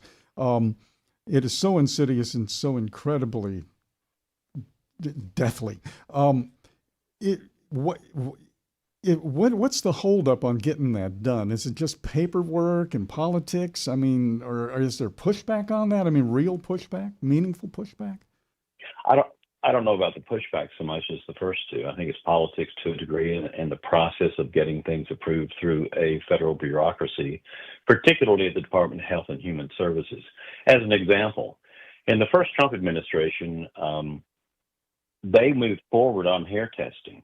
And in fact, in the last year of the Trump administration, they had actually proposed a final rule so that we could begin to put these test results into the clearinghouse. During the Biden administration, everything stopped. They did not move on it. HHS kept raising questions. Some of the old myths about hair testing that is somehow racially biased against Black Americans resurfaced, and we have, ample research to show that there's nothing about hair testing that is discriminatory against any particular race. And so fentanyl is the same thing. I think if you look at the emergency designation that the Trump administration has given for border security and some of the other activities, it's been the import of fentanyl, which is now the preferred drug. And the trucking alliance carriers do test for that. And, they do have the results, and we haven't necessarily released those, but fentanyl is a real problem and is showing up more and more in the truck driver population. One of the things I wanted to ask you really quickly, Jimmy Mack here, is there a concern, like you said, with the inability to allow hair testing in, drivers are kind of slipping through a loophole and making their way to other trucking companies. Is there a concern also as you talk about all these other forms of transportation delivery, more local routes and all that kind of stuff? Are you guys worried that the local routes are becoming a dumping ground for people who want to continue to use drugs and don't want to submit themselves to the testing? And that's why you guys are taking a long, hard look at expanding who actually is subject to the kind of testing that you guys want to happen? Is that what you're saying here? I want to make sure I heard you right. Jimmy Mack, I can just say yes. You described the situation perfectly in your question. That is what's happening. And so you'll see a driver, for instance, who failed. 9 out of 10 drivers who failed a hair drug test passed the urine test. Now think about that. Mm-hmm. So almost all of them passed the urine test. So your habitual drug users are not dumb, they're not stupid, and they know how to get through the urine test undetected, but the hair test catches them. And so what happens is we're finding, because some of the trucking alliance carriers own divisions that don't have their name on, they have another name on the truck, but they're last mile delivery companies. And some of these drivers are showing back up at those last mile delivery companies because they don't necessarily think they have to pass a hair test. Now, these trucking alliance carriers do require that of those drivers, but most of the industry doesn't. And so that's what's happening. And we're seeing an uptick in crashes in those mid-level sized trucks, the ones that weigh less than 26,000 pounds. We're seeing a real uptick in the accidents in that sector. And unfortunately, the police do not do post-accident drug testing in all cases. And in fact, 2/3 of the large truck crashes that have a fatality or a reportable injury, 2/3 of those, we don't know if they ever took a post-accident drug test. Because the regulations, the FMCSA allows the employer or the driver, if he owns his own truck, you have so many hours to go take a post-accident drug test. If you do not, if for whatever reason you don't, FMCSA allows you to simply put a note in the file stating that you were unable to go and get that post-accident drug test under the federal regs. That's not going to work. I mean, we know from the police reports that those truck drivers who do take a post-accident drug test, upwards of 14% test positive. Which means more than 1 out of 10 is doing that. Lane, we're out of time. This is a conversation worth digging into. Don't be surprised if Claire Marie gets in touch with you at some point to have a longer conversation. Lane Kidd has joined us. Many of you know him from his past work over in Arkansas. He is the managing director of the Trucking Alliance. Lane, as always, welcome back anytime. Thank you, sir. We're going to take a quick break here, come back on the other side of this, and talk to Andrew Crimston. Andre, take us away.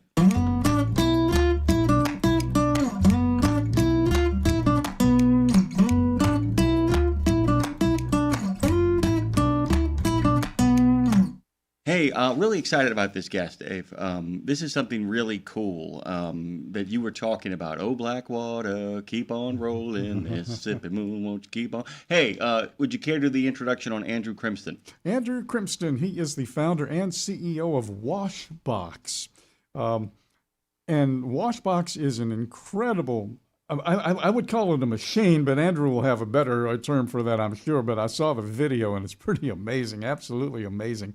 Basically, the whole idea is to eliminate waste and pollution from, well, the work that you're doing in construction, like painting and things like that. This is a market solution to environmental situations. Yes. It's really simple. With that in mind, Andrew Crimston, good morning. Welcome aboard. Good to have you. Good morning. Thanks for having me. Andrew, let's just dive in. Tell us, we'll just start with Washbox and then kind of go from there. Talk us about how this helps solve a problem that people don't even realize they're creating. Yeah, thanks. It's a problem that really flies under the radar, if you like. And not many people are really aware of what happens to liquids when we wash them down the drain. And on construction projects, lots of things get washed down the drain. It's washed from tools like paint and plaster and drywall mud and tile grout and adhesive. And when they get washed down the drain, unfortunately, the wastewater treatment plants really don't handle them, and they end up mostly in the environment. And you think about all the construction sites, and you think about the fact that so many economies depend upon housing starts, depend upon construction starts. I mean, the numbers must be staggering. And so you kind of say to yourself, how do we solve this problem? And that brings us to Washbox. So kind of tell us a little bit about it. Like I said, I think it's inseparable. We're not, you're not a sponsor. None of that's going on here. We just want people to understand how this how this device actually changes the game in regards to what construction is putting into the water. Yeah, well, firstly, you're right about the volume of the problem. Most construction sites will use about a gallon of water for every 2 square foot of construction just for the process of tool washing. And so we discovered this some time ago and invented a system that has a tank of water and it has a pump. And you can use the tank of water that's on board and the pump to wash all your tools. And then the system captures all of the wash water, all of the water that's used, plus the paint and plaster and adhesives, and then automatically separates that wash water back into clean water that you can use again, and the waste solids that get separated, well, they get removed as a solid so that they can go hard instead of being discharged to the environment as a liquid. Truly amazing, and the video says it all. And I hope everybody will take a look at it. It's a Washbox, just like it sounds, .global, washbox.global. One of the things too, and Andrew, I'm all through this whole conversation here, and when I was looking at the thing, I was picturing myself in the bathtub with a roller, cleaning the roller, trying, you know what I mean? Should I clean this thing or just throw it away? I think you're better off throwing it away at this point. But and I'm wondering, wow, that's just me, one little guy with one little roller. It's astounding. staggering. And it's amazing to me that nobody really thought about this before. Yeah, it is amazing to me too. And still, when we talk to construction project teams and individual trades, so painters, for instance, that might be repainting a family home or even working on a construction project or an office fit-out project, often really don't think about what happens when they wash their tools in water. And so we're not just providing education around the best practice behaviour, but the solutions to back them up. And our Washbox products cover the full range of construction and fit out and DIY and home trades as well. So we really do have a solution that can eliminate the waste that you experienced yourself when you're washing that roller in the bathtub. About 500 projects around the world, well, mainly in Australia where you are here, and thanks for being with us as you enter into spring, and the UK. Here in the U.S. too, at Google's head office in New York and the Seattle Aquarium are using it. So over 500 projects are using a Washbox now. What's some of the feedback that you get now? The feedback is really structured around the efficiency benefits. So the environmental benefits of what we do are really, really important, and it's important that we eliminate that waste from the environment. But construction is an industry that really focuses heavily on efficiencies and productivity of the trades. And so because our solutions have their own water supply, they don't need any plumbing connections, that makes them totally mobile on a construction site. So we can put the washout right where the work is happening, and that makes everybody's day a lot more efficient, and it improves the quality of the build process and just makes the whole thing a lot faster. When you can do the right thing and still make a little money out of it by actually improving your efficiency and your bottom line, it makes it a much more attractive way to kind of go about the business of saving the environment. By the way, guys, just to let you know, at its basic foundational idea, Washbox is a closed-loop wash station for construction sites that recycles its own water supply and recovers all waste as a manageable solid. I have to ask before we run out of time, we got about 1 minute here. Was there a eureka moment, Andrew? Was there a moment when you went, oh my God, that's it, I got it? Yeah, that is for us. I ran a painting business, which I still run, to be honest. And I just had a moment on a project one day where I was watching some of my guys wash their paintbrushes out. And I thought, you know what, this doesn't look right. There's got to be a better way to do this. And that was my eureka moment. And now when I tell the story, just about everybody I talk to has the same eureka moment when they realise that this is a problem they've never thought of before. Well, this conversation is my eureka moment. I can tell you that right now. Yeah, I'm telling you right now, Andrew, because one of the things about it that's so kind of groovy is as a guy who used to help his brother run a retrofitting company with insulation and all the equipment and all the dust and the dirt and everything else that went into it and all the hoses we had to use. My brother is going to be listening right now going, why didn't this guy exist when I was trying to do my thing? Andrew, you're welcome back anytime. Andrew Crimson is actually talking to us from, well below the equator. It's good to have you. Have the best of Octobers and enjoy your spring. Thank you so much. Nemo Nation continues on the other side with friends of the show coming up. Tyson Fisher, Andrew Polikoff, and Jeff Burkhardt are all going to join us. It continues to rumble, bumble, and stumble along here, man. Go to truckdown.com. Get out of the ditch. Get back on the road. 50 states, 8 provinces since 1997. And we're out.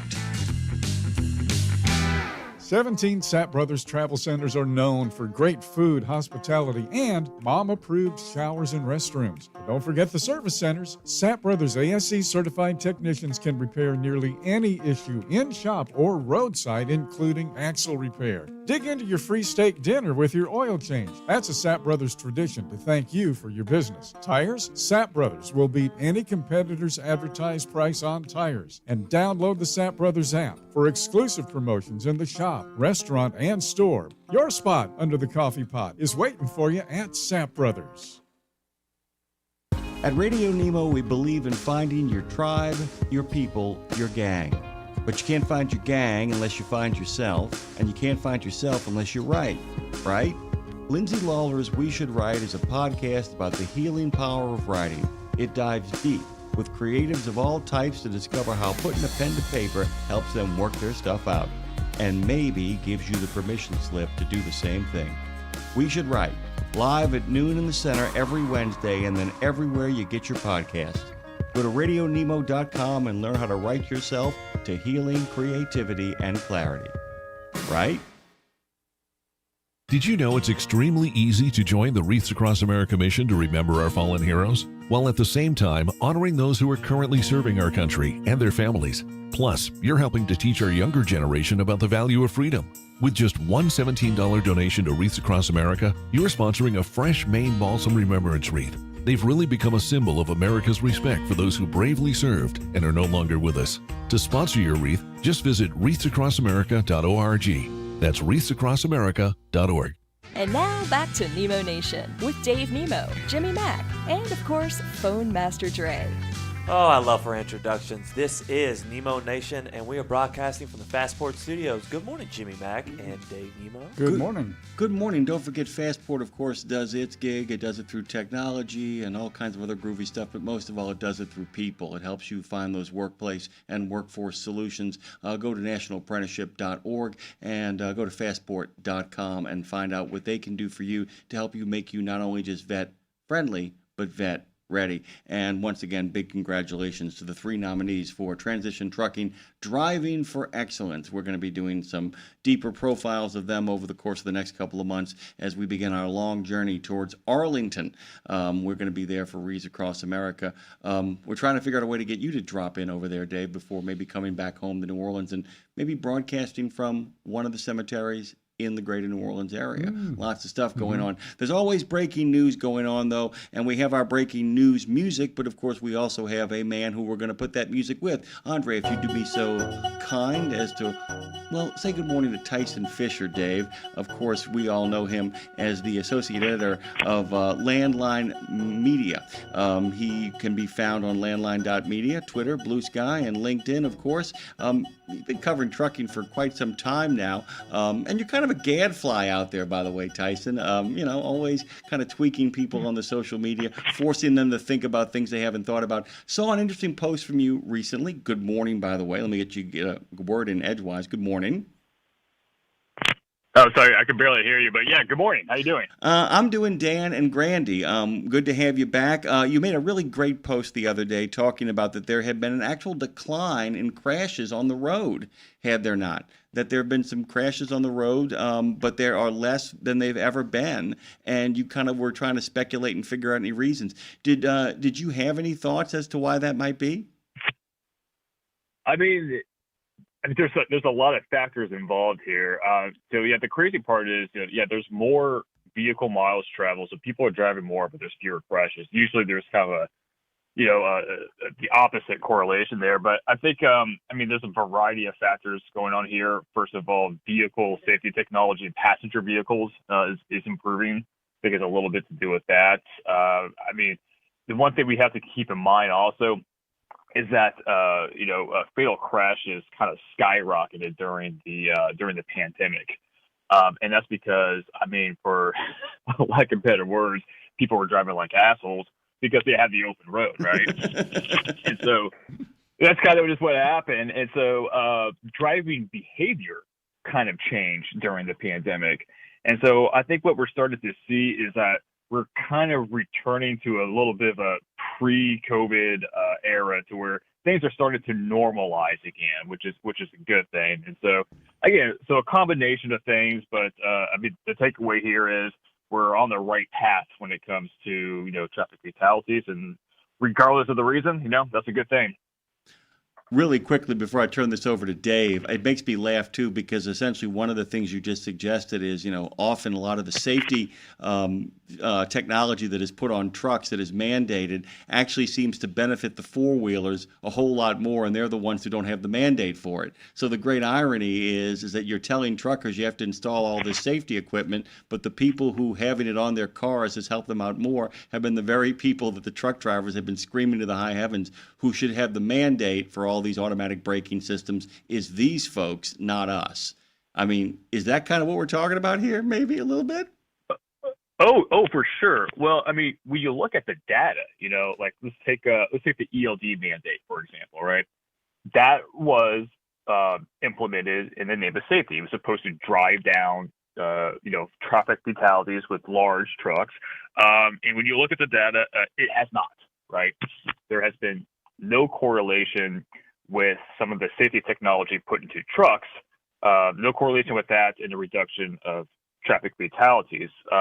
But when you look at, passenger vehicles, it's a different story. So the two are not the same, You can make an argument for mandates for passenger vehicles because the data kind of supports that. It doesn't with the truck drivers. And, we can, kind of extrapolate, well, why would that be? And that's because truck drivers are just better drivers. This is what they do. They're literal professional drivers, and so they know what they're doing. I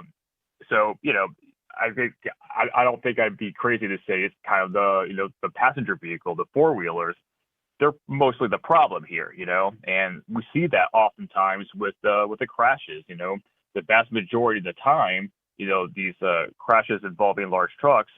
The passenger vehicle driver was the proximate cause of these crashes. And so, we see all these mandates against the truck drivers, and we're not seeing as many against passenger drivers. I mean, maybe that's the direction we should be moving. It's interesting you talking about putting the ELD in place because of safety. 50 years ago, safety, it was almost an excuse. It was almost just a false flag. Because when you said safety, it's like, the flag and mom, the flag and apple pie. How do you argue with that, right? You can't. Right. How do you argue with safety? You can't. Well, since you can't argue with safety, let's do this. But it doesn't have anything to do with safety. Yeah. Yeah, but we need a competitive advantage. How do we actually install our competitive advantage and impose it upon the rest of the industry and give ourselves a competitive advantage? Oh, we'll put it in the Trojan horse of safety. Mm-hmm. And Trojan horse. Thank you. It's the Trojan horse of safety. Constantly becomes kind of a rallying cry for so many people out there to kind of impose their own business practices, whether it's a speed limiter, an ELD, insurance mandates, all of these kind of stuff, or actually just an excuse to maintain a competitive advantage or a profit margin. By the way, are we being fair there, or are we just being cynical jerks? Oh no, I think that's completely fair, and it's not just with ELDs. I mean, so many, burdensome regulations have been thrown out there. It's always, you're right, it's the veil of safety, but there's clearly an ulterior motive for many of these things. Safety is one of them. The BS driverless shortage is being used in others. So that's kind of where we're at right now. At least with this current administration, it's like, hey, in the past we have implemented so many regulations that were supposed to be for this or that. It's clearly not working. Let's see some changes, and we're starting to see some progress as far as that goes. The other thing is I don't know if you saw it, by the way. I know there's a competitor, but literally there's been a real online war right now talking about, the idea of rates going up, of the ATA claiming that rates are going up because of the driver shortage. They're back at it again. They're back at it again, making the claim that the reason why rates are actually going up has nothing to do with insurance mandates or insurance companies requiring actually good drivers behind the wheel. It's almost like a zombie issue. I can't believe we're actually still having this conversation again, but it's happening again. Are you noticing that coming up again? It never seems to die. Yeah, as far as I'm hearing it directly from truck drivers. Not that they're saying that there's a driver shortage, but they're hearing it. I'm seeing the word pop up on my socials, like and you're right. It's usually coming from one voice. I again, I can't explain it. I don't know what the strategy here is because almost literally everyone else understands that this driver shortage does not exist. It just doesn't. The numbers don't bear it out.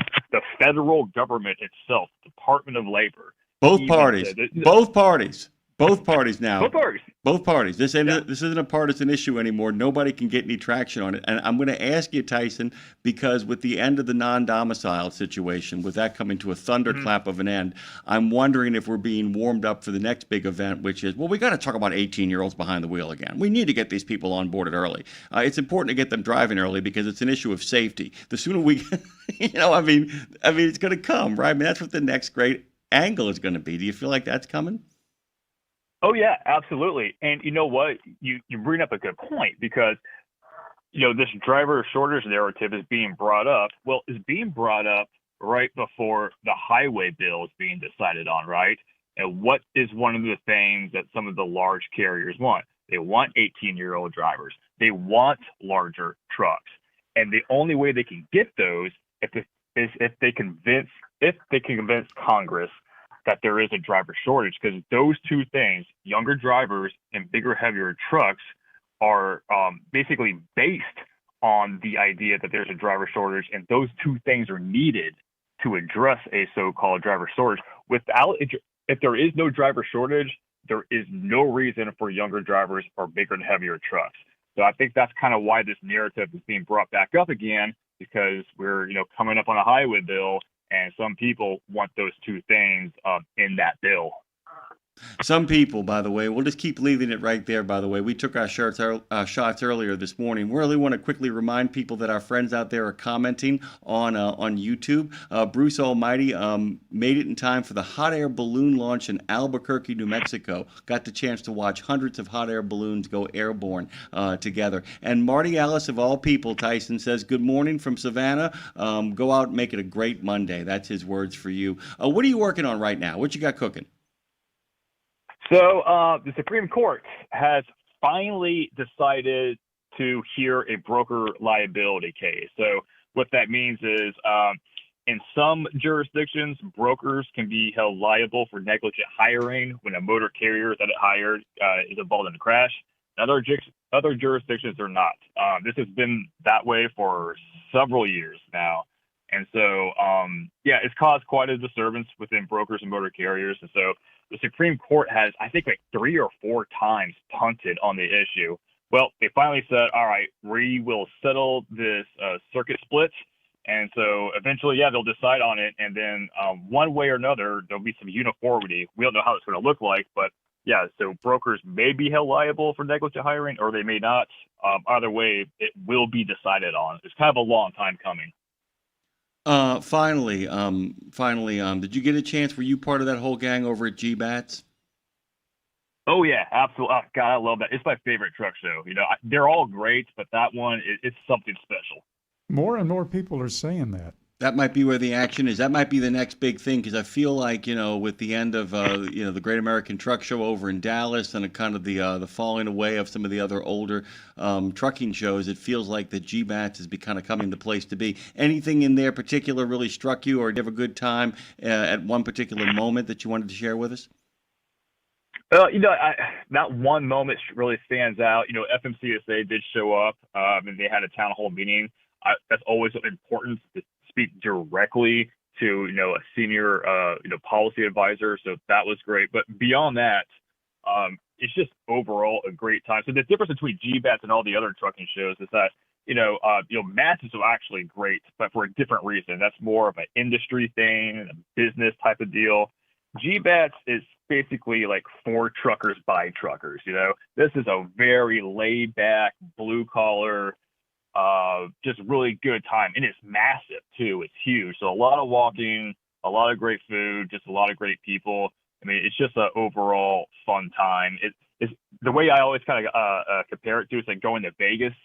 you go to Vegas, you're good for 3 days, but after that third day, you're like, all right, man, I've had enough. I can't do anymore. GBAS is kind of like that, in that you're having fun and it's like a whole 3-day event, but after that third day, even if there was a fourth day, you're like, man, I don't know if I can handle a fourth day. Like that's how it is. So it's one of those things too, where the second time you do it, you plan to make sure that you blow it out on the third day, because on the third day you are literally turn you over, you are cooked. Tyson Fisher has cooked up the last 15 minutes for us. It's good to have you back as always. We'll have you on soon again. Thank you for making time, my brother. Hey man, appreciate being on. Thanks, guys.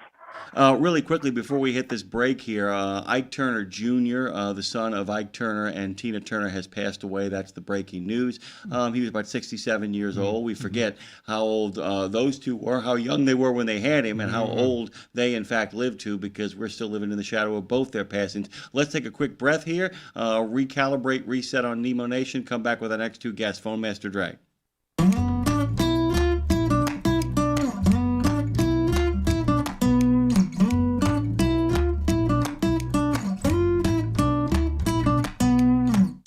We talked in the beginning about training, did we not? We did indeed. And how important it is. We have friends over in the public sector. We have friends in the private sector who are making sure that quality drivers are coming onto the roads and coming into the industry on a daily basis.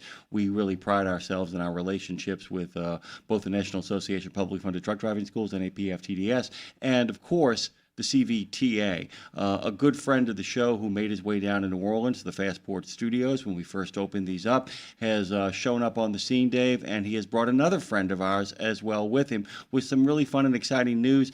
Dave, would you care to do the honor on the introduction? Andy Polikoff is with us, the Executive Director of CVTA, and Jeff Burkhardt, who is the new CVTA Chairman, and he's also the Senior Director of Operations and Commercial Driver Training at Ancora Training.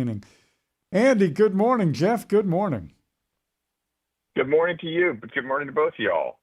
Good morning. Good morning. Good morning. Good morning, Jeff. Good morning, Andy. Let's kind of jump in here really quickly and just kind of talk about ELDT enforcement and non-domicile, and there's a lot to kind of break down in all of that. But Andy, if you would once again, I feel like I beat a dead horse when I do this, just kind of give people a 30,000-foot overview of the CVTA, kind of talk about what it is you guys do, and to give people a sense of your importance in the industry. And what I think is a growing importance in terms of where the industry is headed.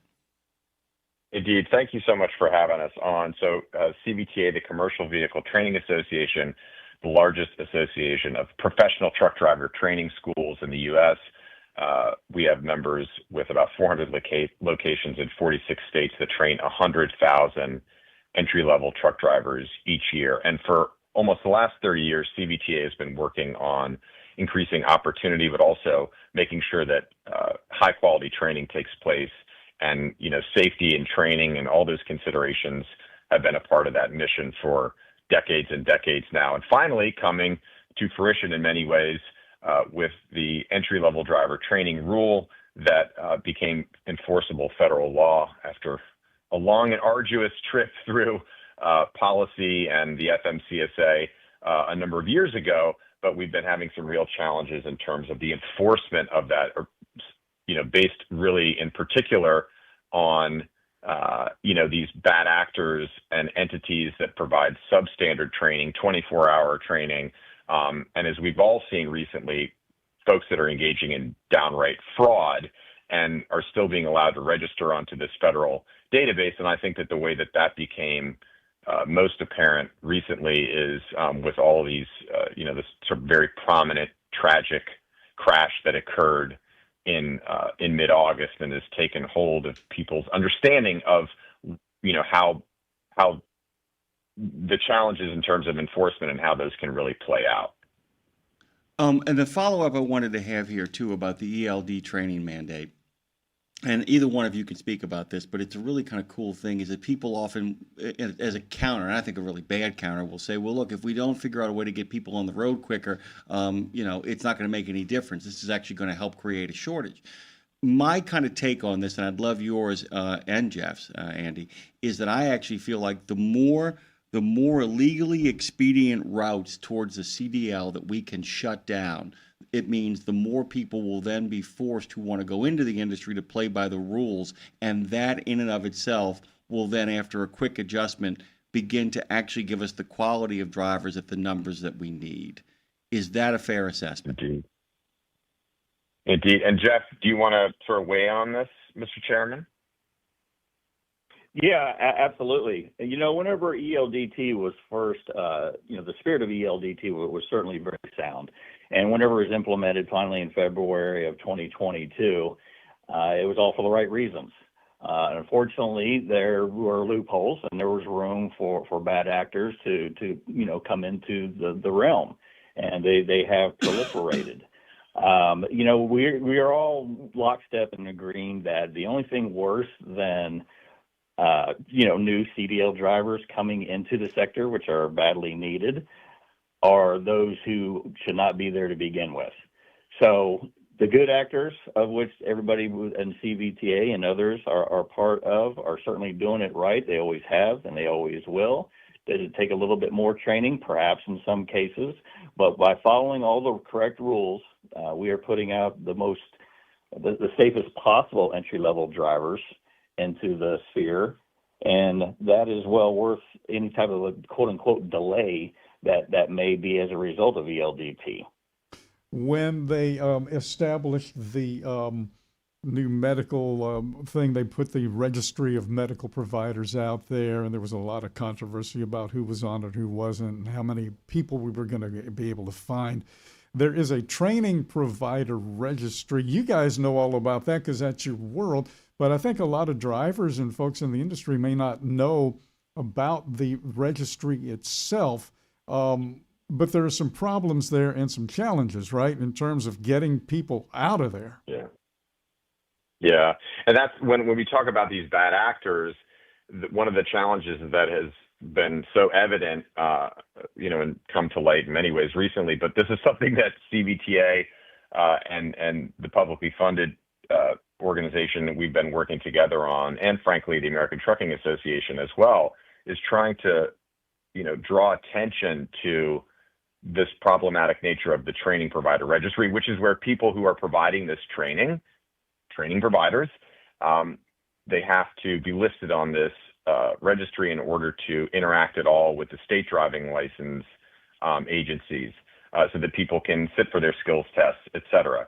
And so what's happened is that the reason why there's been such a proliferation is that there is no requirement that you necessarily submit your curriculum or that you indicate whether or not you're licensed in that state, et cetera.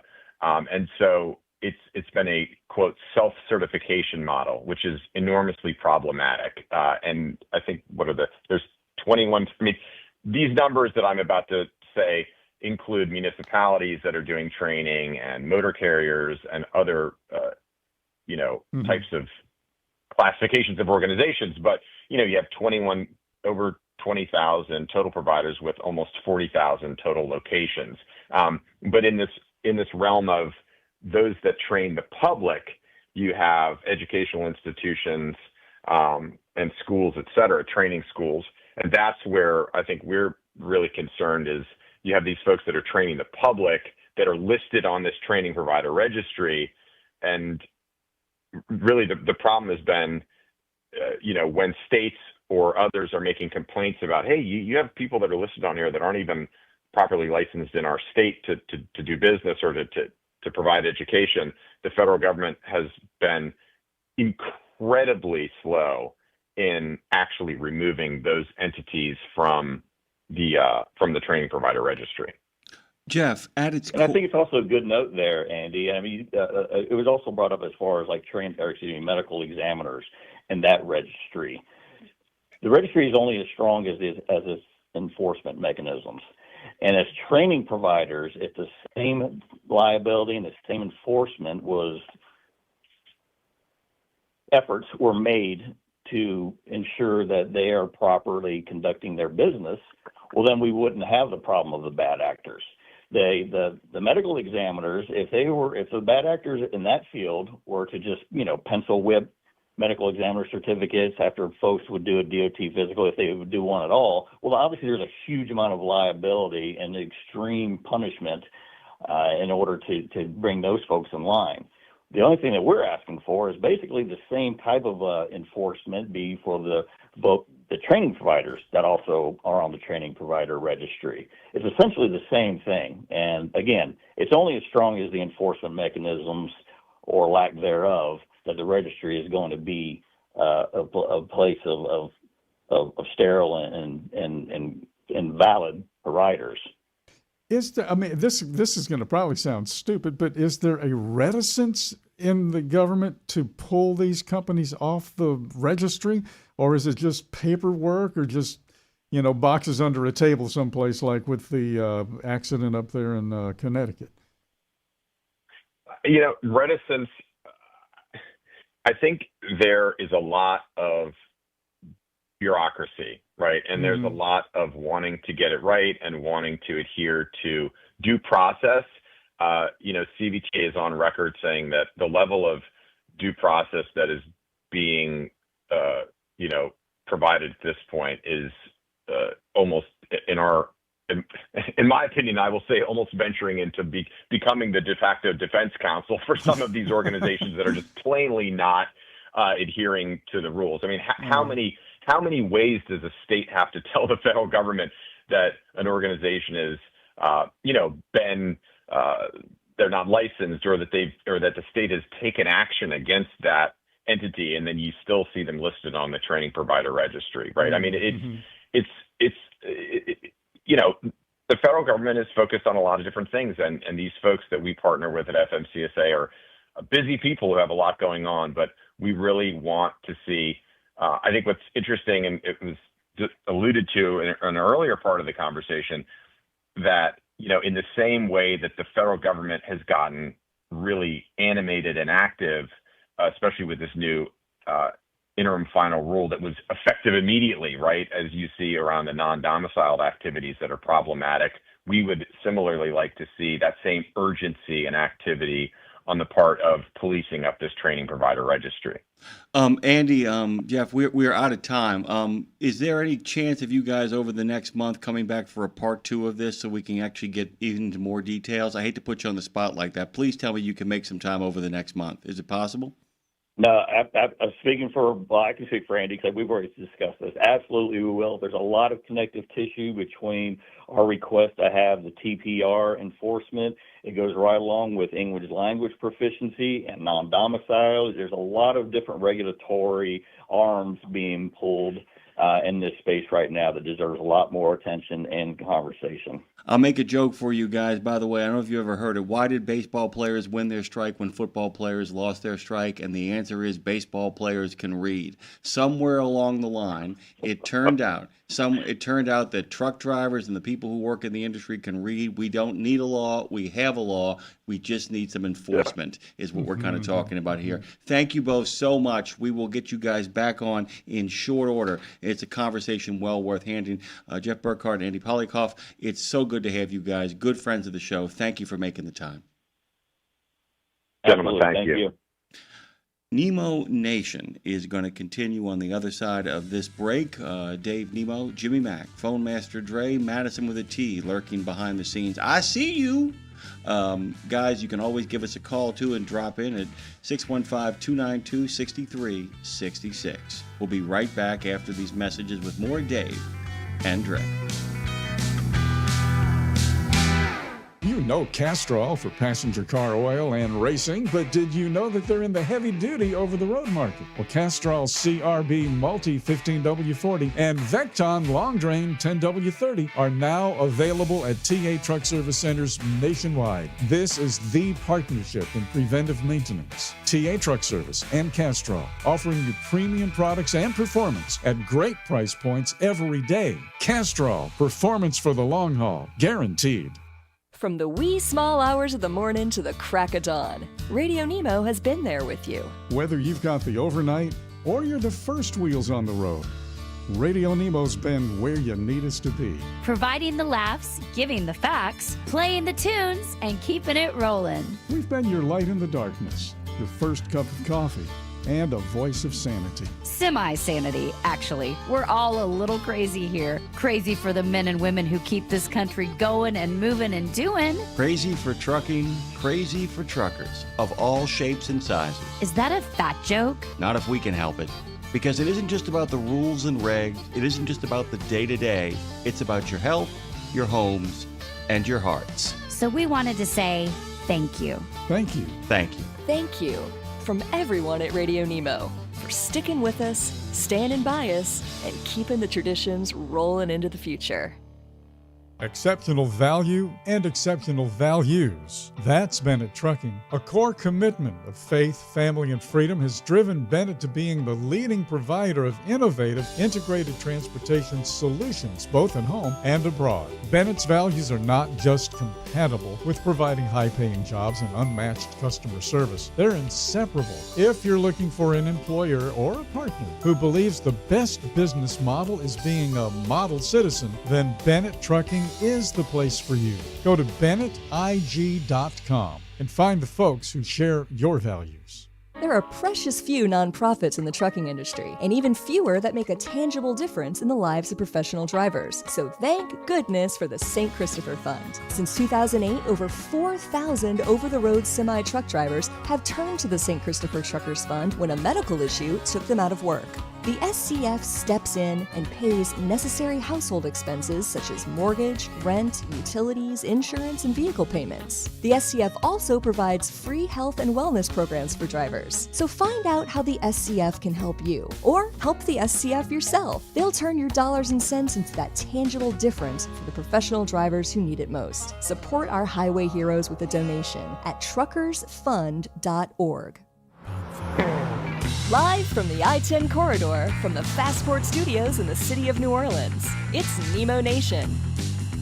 I want to give a big thanks, by the way, to Mr. Polikoff and Mr. Burkhart for making time. We got to have them back on, and soon, as a matter of fact. Because I want them, they're going to run through all of the different visas, too, and they mentioned non-domiciled.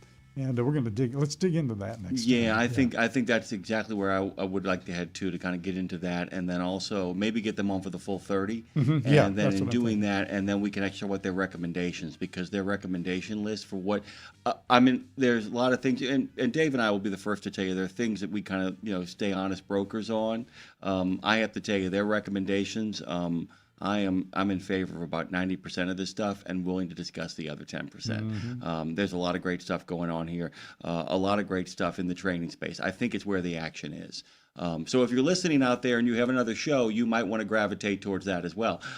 Speaking of this show, though, another rapid-fire half hour coming up here, Dave. Yes, the indeed. rideshare guy is driving us, and I want you to do the honors of introducing him. Well, it's great to welcome him back, Sergio Avedian. He's the rideshare guy, and you'll find him there at therideshareguy.com, and that is where you will see the Show Me the Money Club of podcasts too. So a lot going on there. Sergio, welcome back. How you been?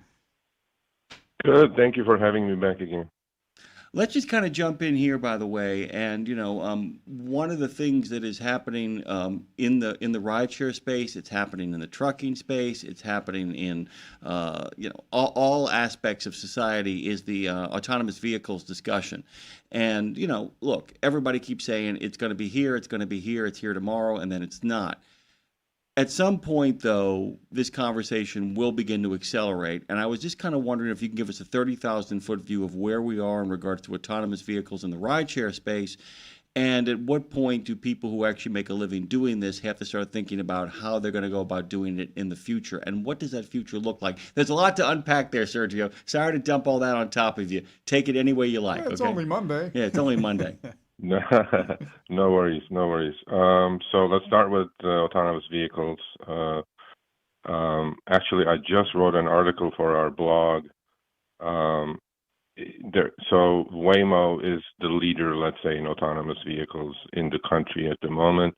They are in San Francisco, in Los Angeles, in Phoenix, in Austin, Texas, and Atlanta, and they're testing in Boston, and now they're about to launch in Denver, and they're about to launch in Seattle. So they're coming. I mean, there's no denying that. And we have a great partner in a company called Gridwise. They do nothing but analyze data, so shout out to Gridwise.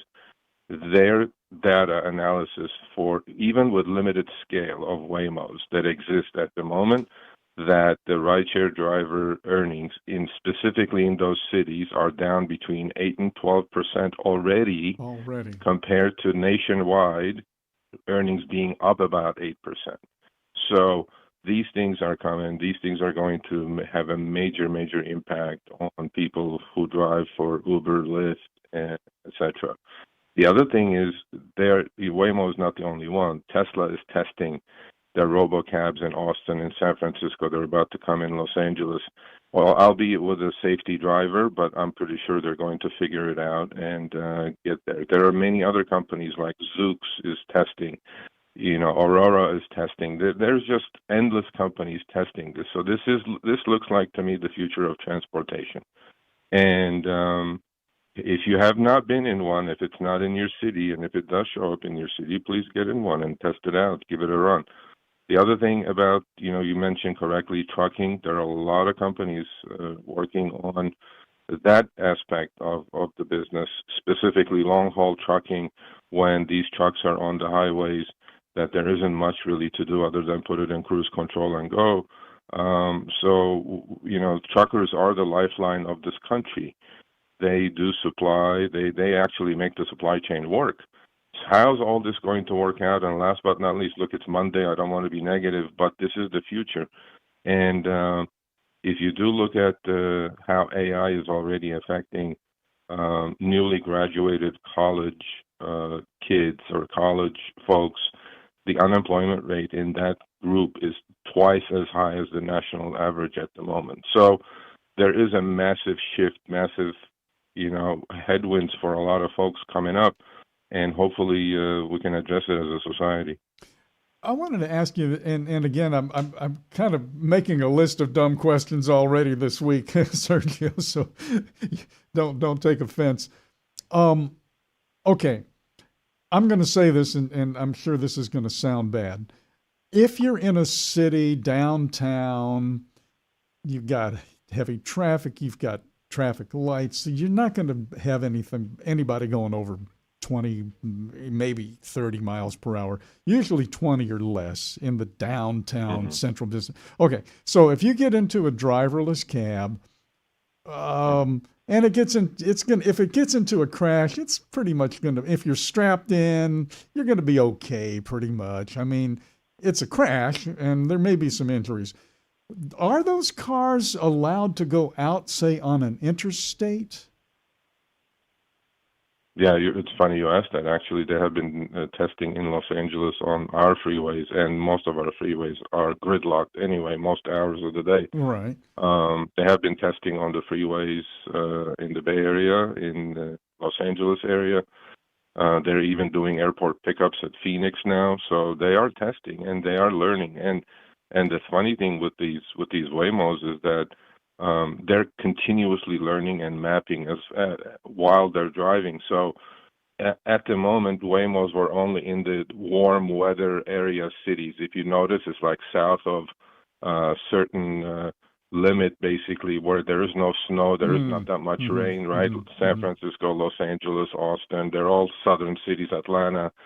Now they're testing in Boston. They're testing in Philadelphia. They're actually launching in Denver in about a week or so. Well, what do we get in Denver? We get snow. Yeah. What do we get in Seattle? We get the first 300 days of rain, right? Oh, yeah. Watch the first test will be canceled due to snow, right? By the way, Sergio, the first year I lived in Seattle, they had 323 days of rain. We got to the end of the year, and they said 323 days of rain. So they're going to places where people for a long time thought they couldn't go. They're getting there, by the way. And Boston has a double challenge. Not only does it have the snow, but it has Boston drivers in it, too, as well. So I'm wondering how fast they'll figure out that situation. Got some badass pedestrians. I've been in a dozen of them in Los Angeles, and periodically, not like one after the other. I kind of give myself a couple of months at a time, just to see what the difference is every couple of months, right? And the improvement is immense, okay? The first time about a year ago when I got in one, it wouldn't pick me up where I was standing like an Uber or Lyft would do. because it doesn't break the law. It does not go above the speed limit. It does full stops at stop signs, and it doesn't break the law. It doesn't pick you up at red. It doesn't pick you up at fire hydrants or bus stops. Well, I took one a couple of weeks ago. That thing made an illegal U-turn in the middle of the road, and came and picked me up right where I was standing. Right, so they are almost now driving like we do. Actually, humans do. Wow. Yeah. I mean, well, that's the last thing we want to hear, ain't it? Yeah, they're doing everything I'm doing, and they're still doing it better than me. And the thing is, they don't get tired. They don't text or, whatever else we do as humans in cars. And, supposedly, well, not supposedly, I mean, the National Highway Transportation Association already declared them about 70% safer than a human driver. But look, this is the future of transportation. The problem that I'm seeing is there are 4 million Uber drivers and 1 million Lyft drivers in the U.S. alone. There's 5 million people earning a living doing this. And I'm already talking to all my driver communities in the cities that these autonomous vehicles exist. They're already complaining that they're not getting any trips, because what is happening is that Waymo is going on the Uber network, let's say, right? They're making an exclusive deal with Uber, and Uber is feeding these Waymos all the trips, as opposed to feeding the humans, because the algorithm has a choice to do so.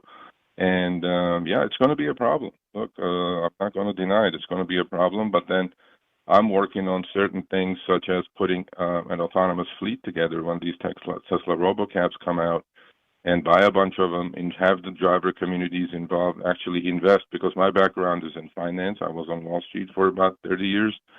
So put something like this together so the driver communities can have skin in the game, as opposed to just be left out. Sergio, we gotta end the segment. I tell you what, when we get you back on, which will be sooner rather than later, let's talk about, as much as you can, since it sounds pretty proprietary, let's talk about models of how to profit in this upcoming sea change in regards to transportation. Okay? Absolutely. Thank you so much. Thank you, man. Sergio Avadian is the rideshare guy. We're thrilled to have him on here on Nemo Nation on this fast and furious half hour. Phone Master Dre, shift our gear.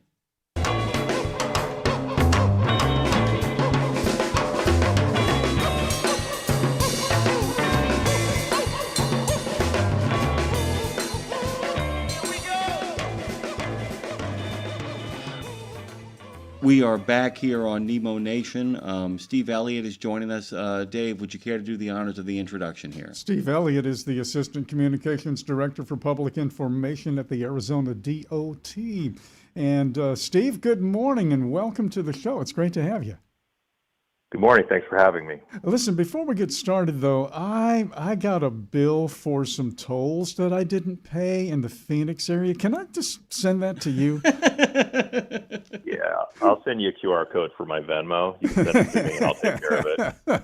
Oh my God, have mercy! And it never ceases to amaze how stupid people can be, and I'm one of them. I'm a stupid person, but maybe not that stupid. But wow, how brazen is it to give people bills for toll roads that don't even exist, and some folks are actually paying them. So there you go, right? That's only one of the things we're here to talk about here this morning.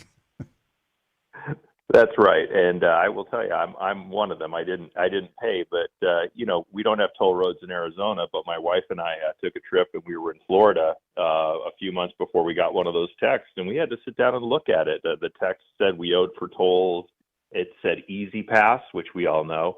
And we took a hard look at it, and then figured it had to be a scam. But it made us look, and I think that's the point of these scams is to create a sense of urgency, pretend you're with a government entity or some entity that has a reason to be bothering you, and demand cash or demand personal information and money. And so we just like a lot of DOTs right now, we're putting out the word that.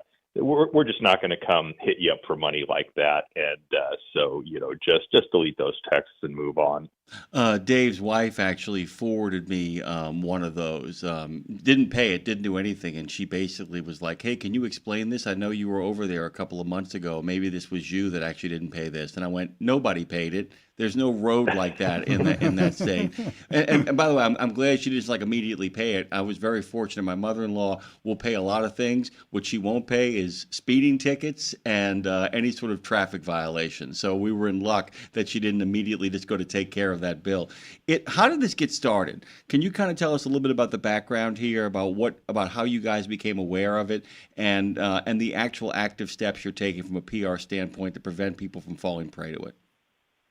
Well, like a lot of DOTs, we found out about it when people started calling us and saying, you say I owe money for toll roads. You say I owe money for tickets. Is this a scam? And we said, yes, it is a scam. So absolutely. But, it is a trend that these scammers, probably from overseas, but I'm not with the FBI, try to create this sense of urgency, try to make themselves look authentic. Some of these texts have the ADOT logo in them. So, and we have to just, put out a news release and tell people it's not real, amplify through the news media. And just recently, we decided to put together a little website at azdot.gov/scams and just give people some of the red flags to look for in these things that tell you that this is not real. Isn't it a shame? But the main tell is we would never do this.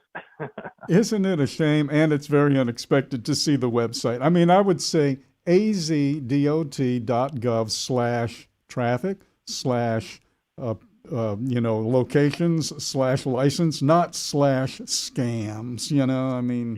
Yeah. Well, let's get something more. We're here to help, so this is one way we can do it. Sorry. Let's talk about something that our listeners are deeply involved in, and it's not a scam, and that is parking for trucks. Yeah, we have some good news for truck drivers. Truck parking is very much front and center for us. And one thing we have going on is on Interstate 10 at the rest areas at the furthest west and east ends of Arizona. So there's two in those areas. We have truck parking advisory system signs. And so when you're driving into Arizona or out of Arizona, you will see signs that say how many truck parking spots are at those upcoming rest areas. So that's something we're doing as part of the I-10 Corridor Coalition. Mm-hmm. A lot of states are doing it. New Mexico, I know, has done it. And we're really excited about that because we know truckers, we don't want them spending 30 minutes looking for a place to get safe rest. So that's one thing we're doing. Another thing we're doing is we have a truck parking expansion plan. And, that ultimately we hope will add 750 truck parking spaces along the interstates in the coming years. But right now we do have expansion projects underway, 2 on I-40 at the Haviland rest area in northwest Arizona and Meteor Crater rest area that's kind of north central Arizona. And then Sunset Point rest area on Interstate 17 that's quite popular. We're adding spaces there too, just to try to be part of the solution when it comes to truck parking.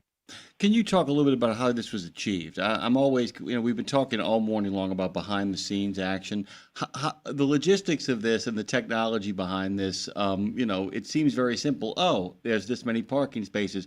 But how does one go about building the infrastructure to create this reality? Well, one is we got a grant for it, so that always helps. But to be honest, given that I work in communications, it's all just strange voodoo magic to me. But we have sensors that give feedback to those signs, and they monitor. I think through Bluetooth technology, what's available and what's not. So truckers can have the assurance as they get close to that rest area that there will be a space for them if they want to pull in. By the way, it's a perfect PR answer. I don't know what the hell I'm talking about, and then proceed to answer the question absolutely properly. Well done. Well done. Well done on that. Talk about. You're not going to check it anyway. I'll just say anything I want. Yeah. We're on I-10 though. We'll be there shortly. Yeah, exactly. Really? Yeah. We're in New Orleans. Oh yeah.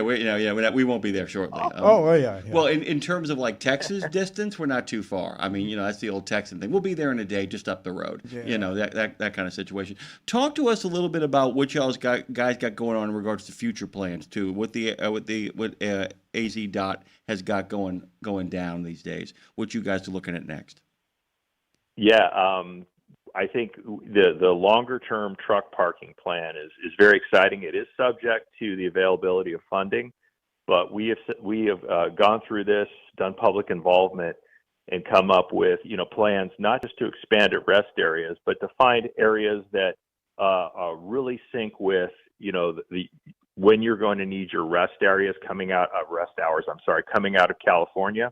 Hey, is there property in the right of way where we could construct a truck parking space just for truck parking, not just a rest area? So that is the longer term plan. We've got a couple of those on the drawing board for I-10, and then it's just we're looking at every single rest area. And hey, how can we tweak these lots and get some more spaces in there?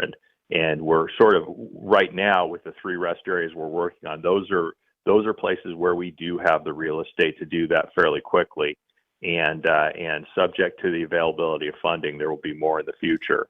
But that's a years long plan that we have. But we understand that trucking drives America, and we want truckers it's for everyone's safety, the truck drivers and other drivers, that truck drivers get their rest. And so we want to be as accommodating as we can be and help drive the economy.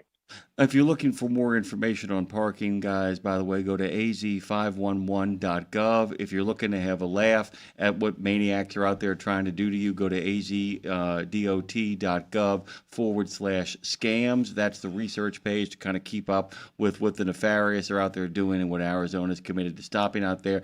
Steve, we can't thank you enough. The Assistant Communication Director for Public Information for the Arizona DOT, Steve Elliott, A-Dot, has joined us this morning. We really appreciate it. And you be safe out there as well. Thank you, sir. Take care. All right. We'll take a deep breath here. And Phone Master Dre will take us to another place.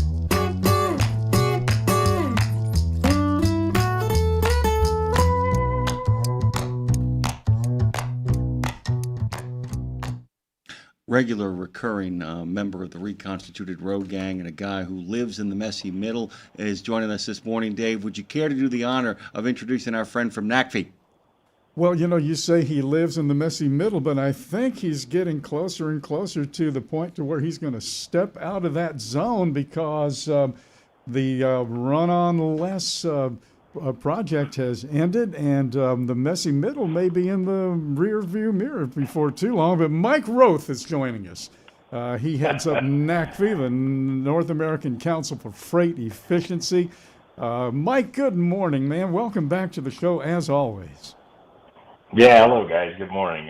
It's Dave, you said it well. We're done with the run on less, but we're far from any clarity or a lot of clarity around this messy middle. and let me give you something. We've been this Thursday we send out our monthly newsletter, and in there will be a survey. And we did this with a smaller group in a online boot camp workshop this summer, but we asked them 2 questions. One, we said, given the work of NACFE and our boot camp and run on less and all the talk we've made around these different solutions of, more efficient diesel to biodiesel, renewable diesel, natural gas, battery, hydrogen, all of the efforts around, talking about it, bringing in experts and so forth. The first question was, do you know more about the messy middle technologies? And then we follow that up with a second question, was, is it now clear what you should do? That's a very broad thing, but whether you're a fleet trying to figure out what you're going to buy and operate, or a manufacturer supporting those fleets, or government regulators, or anybody. In that first test, people felt like something like 75% said, sure, I know more now, but it was like 25% of the respondents said they were clear on what they were going to do. So this is not going to be a quick thing where you check the box, Dave, and say, okay, we're done with that. Everything's, rainbows and unicorns, and we all know what to do. This is going to be and all these technologies. I mean, one of the things that I think I said last week on this gathering, all these technologies have gotten better.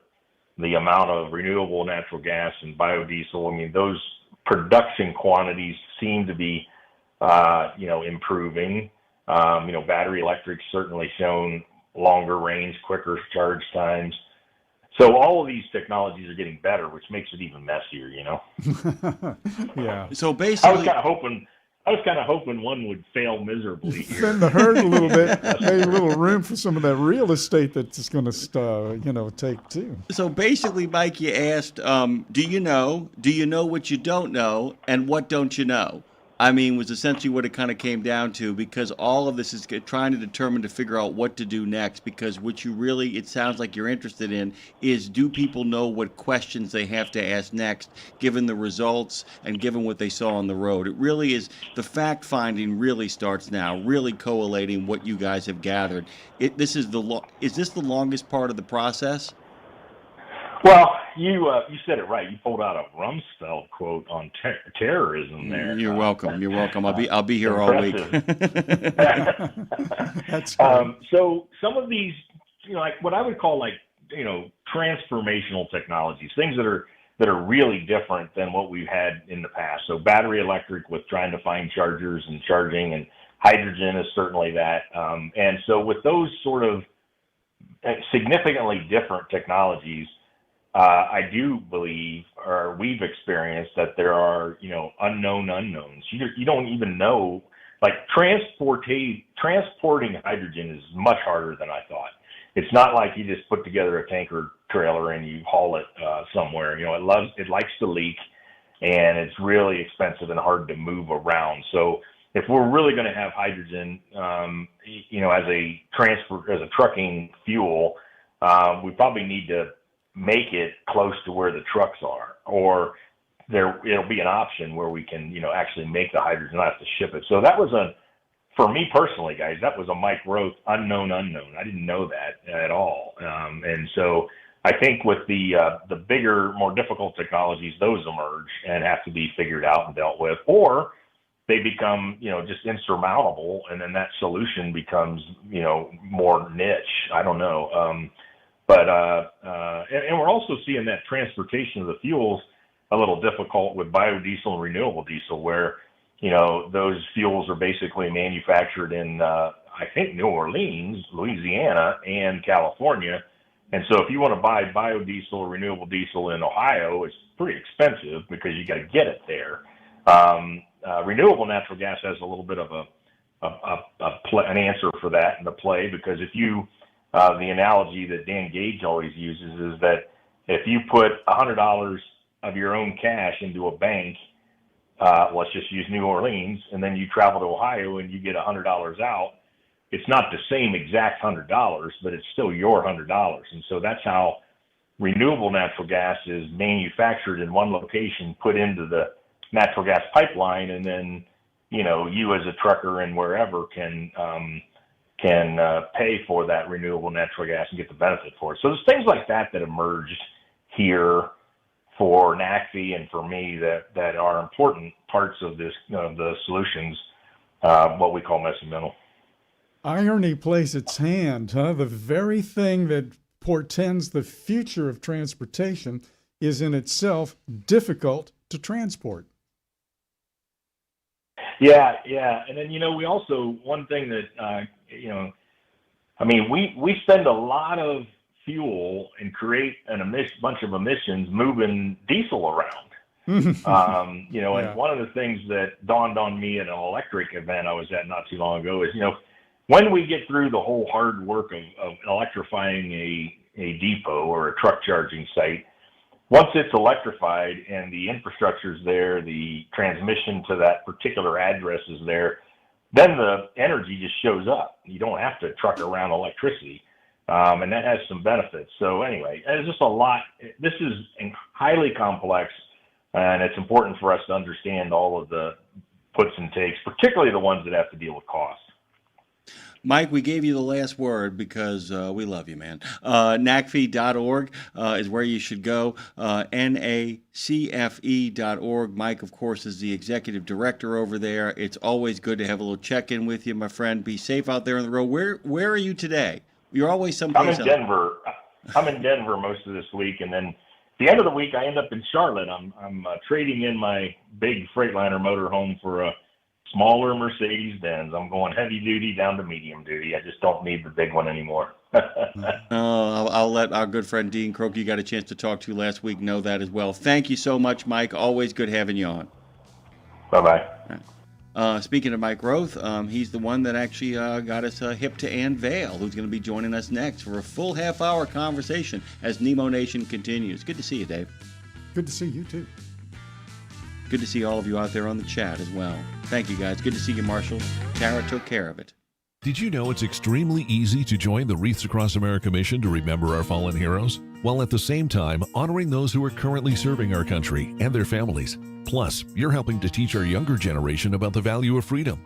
With just one $17 donation to Wreaths Across America, you're sponsoring a fresh Maine Balsam Remembrance Wreath. They've really become a symbol of America's respect for those who bravely served and are no longer with us. To sponsor your wreath, just visit wreathsacrossamerica.org. That's wreathsacrossamerica.org. 17 Sapp Brothers Travel Centers are known for great food, hospitality, and mom-approved showers and restrooms. But don't forget the service centers. Sapp Brothers ASE certified technicians can repair nearly any issue in shop or roadside, including axle repair. Dig into your free steak dinner with your oil change. That's a Sapp Brothers tradition to thank you for your business. Tires? Sapp Brothers will beat any competitor's advertised price on tires. And download the Sapp Brothers app for exclusive promotions in the shop, restaurant, and store. Your spot under the coffee pot is waiting for you at Sapp Brothers. It's Monday. Pro drivers, say hello to your perfect fuel stop, Racetrack. Perfect as in hello, everything you need on the go. Oh, hi there, dedicated truck lanes. What's up, hot and delicious grab-and-go food? And hello, cat scales, clean restrooms, and large, easy-to-maneuver lots. Racetrack has what you want so you can get in, get out, and get back on the road, turning miles into money. Next time you need to stop, say hello to the fuel stop built for pro drivers. Racetrack, whatever gets you going. Buckle up, because we're merging back into traffic on Radio Nemo's Nemo Nation. Big thanks to Mike Roth for not only dropping in, but getting us hip, because he's the one that turned us on to this next guest, by the way, in our own neck of the woods, Dave. In our own neck of the woods. Don't forget that Ike Stevens from Bonehead Trucker is going to be joining us at the top of the next hour. And then Dave and I are going to unpack what has been an amazing show. I mean, come on, Dave. This has been a great show. It has been. We've bounced around here and there and really got some great insight from some wonderful people. Isn't it funny, though, that we almost brought the whole thing to an end at the messy middle? That's right. I'm going to kind of point that out. We saved that for the end. And by the way, the first question that Dean Croak asked me when we had Mike drop in just the other week was, is he still in an RV? I'm like, yes, he is. Mm-hmm. Yes, he is, making the miracle happen. Dave, would you care to do the honors on the guest that Mike got us hip to? Yes, we are going to welcome the Executive Director of Louisiana Clean Fuels. Ann Vale is with us. And, of course, just a few days ago, they had a incredible summit, the Clean Fuel Summit in Baton Rouge. Ann, good morning. Are you in Baton Rouge right now, Ann? Good morning. I am. Good morning. It's great to have you with us here on the program, and really excited to hear what you learned and what needs to be done next. And boy, that's a long list, I'm sure, in terms of getting everything going. But we have some time, so we can stretch out and just have a great conversation here. Fantastic. Yeah, so our Clean Fuel Summit was just October 1st and 2nd, and you know, I was working for a year to recruit all the speakers and the sponsors and exhibitors to bring down just the very best to Louisiana. And of course, Mike is one of those that I've been bugging him for ages to come down, and the stars finally aligned and we were able to get him down to be our keynote speaker. So it's been a journey. Let me really quickly remind people you can go to LouisianaCleanFuels.org, CleanTransportationNetwork.org, and CleanFuelSummit.com are all the websites that you can check out. We'll remind you of them in a little bit. So talk about this all of the above approach and how much of it actually was part of the conversation over at the event. We make sure we have a conversation that is very open and honest about the different applications of all the different alternative fuels. It's kind of the same way Mike runs NACFE. When we're working with our stakeholders, we want them to be able to save money on fuel, to reduce their fuel usage, to reduce their emissions. That is the mission of our organization. But we want them to do it in a method that's going to work with them and work with their fleet. And that's why his run on less is always the showcase that he does is so important, because we get that data and we can show our stakeholders, the local municipalities and fleets here in Louisiana, real world data, and they don't just have to rely on what maybe a manufacturer or a organization that maybe just advocates for their one specific technology or fuel. We're kind of the boots on the ground that helps work with the local communities and helps them sort through all of this information to find out what's going to work best for them and help them meet their goals. I think the message that we heard loud and clear at the conference with our speakers, again, is there's lots and lots of options for you. It can get really confusing because there are a lot of options for you. And you don't have to go whole hog into just one particular fuel. You can, when you go to work, you're not just going to pick one tool to bring with you. Say if you work on a construction site, you need all the tools in your arsenal to do many different types of jobs. And that's how we look at the different technologies and fuels, is they're simply just different tools for your job, and you can pick the one that is best and most suited for the specific job you have. Really quickly, I want to point out something too. If you guys go to Louisiana Clean Fuels or any of the other websites I've mentioned, which I'll mention just a little bit again, one of the things I really dig about your organization is I find that there are two approaches to what we're talking about here. The first is the eat your broccoli crowd, which drive me crazy, because it's like, you're going to eat your broccoli, you're not going to like it, and you're going to deal with what's coming down the pipeline. It doesn't get a lot of people excited. It doesn't get people happy about, the idea of, even though it's really about efficiency, it's about productivity, it's about actually helping the bottom line.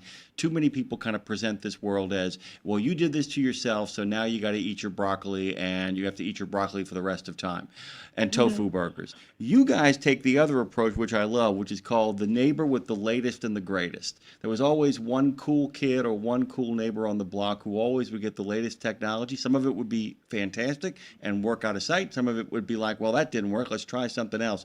There really is a sense of adventure and fun, what you guys are talking about here. You want people to understand these are solutions and tools in a box that can make your life a whole lot easier. Can you talk about that? Am I making sense? Did I get that right? And can you talk about that approach? Oh, exactly. And whenever we have a stakeholder who does have that, I guess you say, the stomach for risk, and they want to be the first to market, they want to try out all the new technologies, we definitely ask them to be honest about what their experiences are like, because other people want to learn from that. But we also shine a light on the ones who do take those chances, and we show them off so they get a little FOMO too with the other fleets. They're like, oh, they don't want to miss out if somebody else is doing something cool and they're getting acknowledgement and recognition. It kind of builds excitement and a lot of, like you said, camaraderie, because we're learning from each other and we're helping each other out. And this is Dave. One of the things that I really was impressed about in terms of who was speaking at the Clean Fuel Summit last week was the fact that you kind of really touched a lot of the bases. And Andre Champagne was there from Hollywood Trucks. And it is a clean fleet of trucks that, well, Hollywood is spot on, because they do NBC and Netflix and Apple and all of that stuff.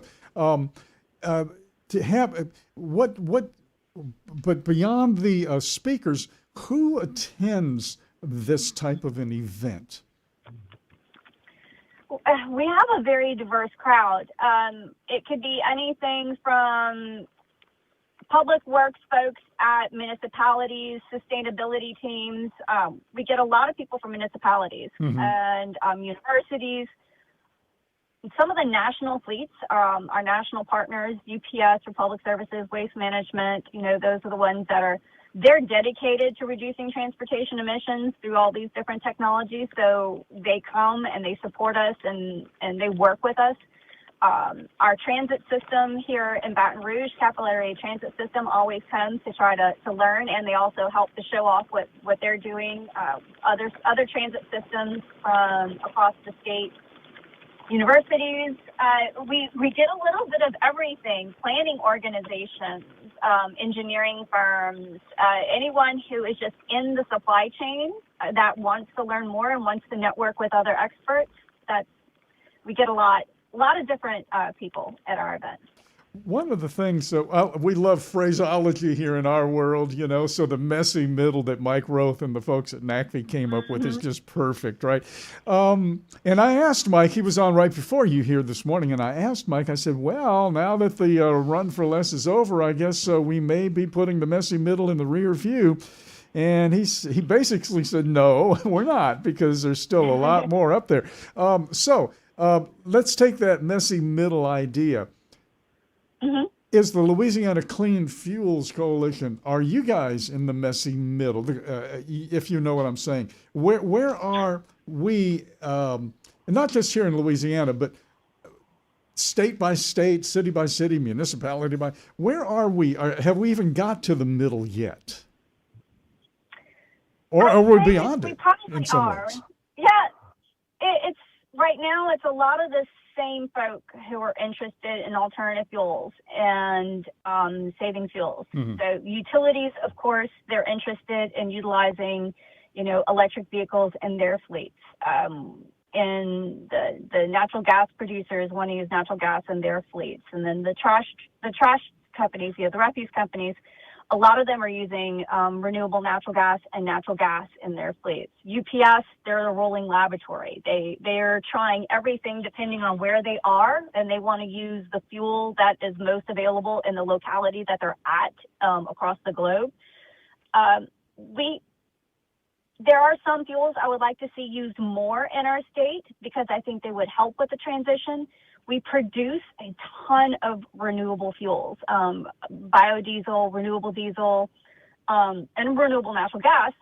But the biofuels and the renewable diesel, it's with lack of incentives and lack of fueling options here in the state, we're shipping all of our fuel to other states that have incentives. So we produce a ton of it, but our local fleets don't have affordable access to it. So those are the kinds of fuels that help people hold on to their diesel vehicles longer and help them to run cleaner and to make that transition a lot easier.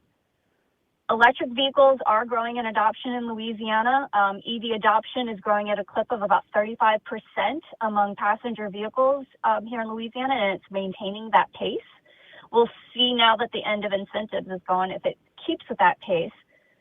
Renewable natural gas, the use it's shifting. We have the same people who are using it, but they're using more of it. But our smaller fleets who utilize natural gas are going away because our public fueling infrastructure for natural gas is suffering, and we do need to give that a shot in the arm. That's one of the projects we're going to be trying to implement and take on this year is find some strategies to help reinvigorate the natural gas industry. So there is a solution for Louisiana fleets while we wait for hydrogen or electric vehicles to become more affordable and actually do the jobs that our fleets need them to do. They do a great job at some things, but the electric is not everything for everyone yet. So I'd say we're right in the middle of it. We just need to get more awareness out there to the rest of the fleets so they realize there is affordable options to just running their old diesels. Maybe even new diesels would be great. Let me ask you a question. Like I said, it's a genuine question. I have no expectation of answer on this in regards to, it isn't like I might setting you up for a question I know the answer to because I don't. So you get a national company like Republic Services, which if I understand myself correctly, I know that a friend of ours actually is the general manager for the Baton Rouge segment of their waste and disposal services, Sharon Mann out there. One of the things that we talk to them about is that they use a lot of electric vehicles for garbage and waste disposal in neighborhoods, not just because they're doing the right thing, but because it also makes their customers like them a whole lot more, because it means that the kind of detritus that often comes at the tail end of a diesel operation or anything that isn't electric is not getting spread among residential neighborhoods. It also means that in the morning when you're when you're sleeping, you don't hear all the crash and thunder of the rumbling of the trucks out there. My question is this: with a national company, do you find that they give you a little bit of leverage when another company shows up, a national company, a waste disposal company, a fleet shows up, and they're running that kind of stuff nationwide and they bring it to Louisiana? Are you able to forge partnerships so that, say, like somebody like Republic or one of the national carriers can come around and say, hey guys, look, could go to state government with you guys and say, look, we run this nationwide. It's actually improving the quality of life here in Louisiana. Maybe you should give this a look. It doesn't, we're going to keep on doing this because we've got all kinds of incentives everywhere else. But are you able to forge partnerships with people who run these alternative fuels as a way of kind of creating a little bit of pressure on our friends up in Baton Rouge? Absolutely. And I know Sharon. They've been great partners with us. One of the things we help with Republic Services do is make sure that, the fire departments and the emergency first responders in their area know how to respond to incidents with whatever kind of vehicle that they're running, if they're running natural gas, if they're running electric. The electric trash trucks are fantastic, especially when you have smaller streets, you have smaller neighborhoods, or you're more densely packed. I'm really excited about the idea of us getting some of them in Baton Rouge. They're not currently running any of the electric ones in Baton Rouge, but we partner with fleets like that all the time. They come in, they bring their vehicles, they show it off. They sometimes speak at our workshops and our events, and some of them support us because we are a small 501c3 nonprofit, and we do have a membership program that Republic Services is a member of. It's good to hear. By the way, just on a funny note, I've always told this story. I have no problem repeating it. My favorite piece of genius, we were talking about the Eureka idea, was Sharon's decision to hire just dozens of school bus drivers, female school bus drivers, to be part of her fleet, knowing that they would know how to handle those vehicles around precious cargo, meaning everybody else's children. Could not have asked for a better solution in regards to that. And I bring up Sharon and I bring up Republic Services because you guys have to kind of do that. You're always looking for partnerships. You're always looking for people who are willing to do some of the testing for you as well. Is there anything coming up right now that you're going to be looking at in the aftermath of your conference that you're really excited about in regards to the future of Louisiana alternative fuels? Oh, right now we're just trying to hold our breath and hope too many of our clean transportation projects do not get cut. And we are in a bit of a funding crunch because of that.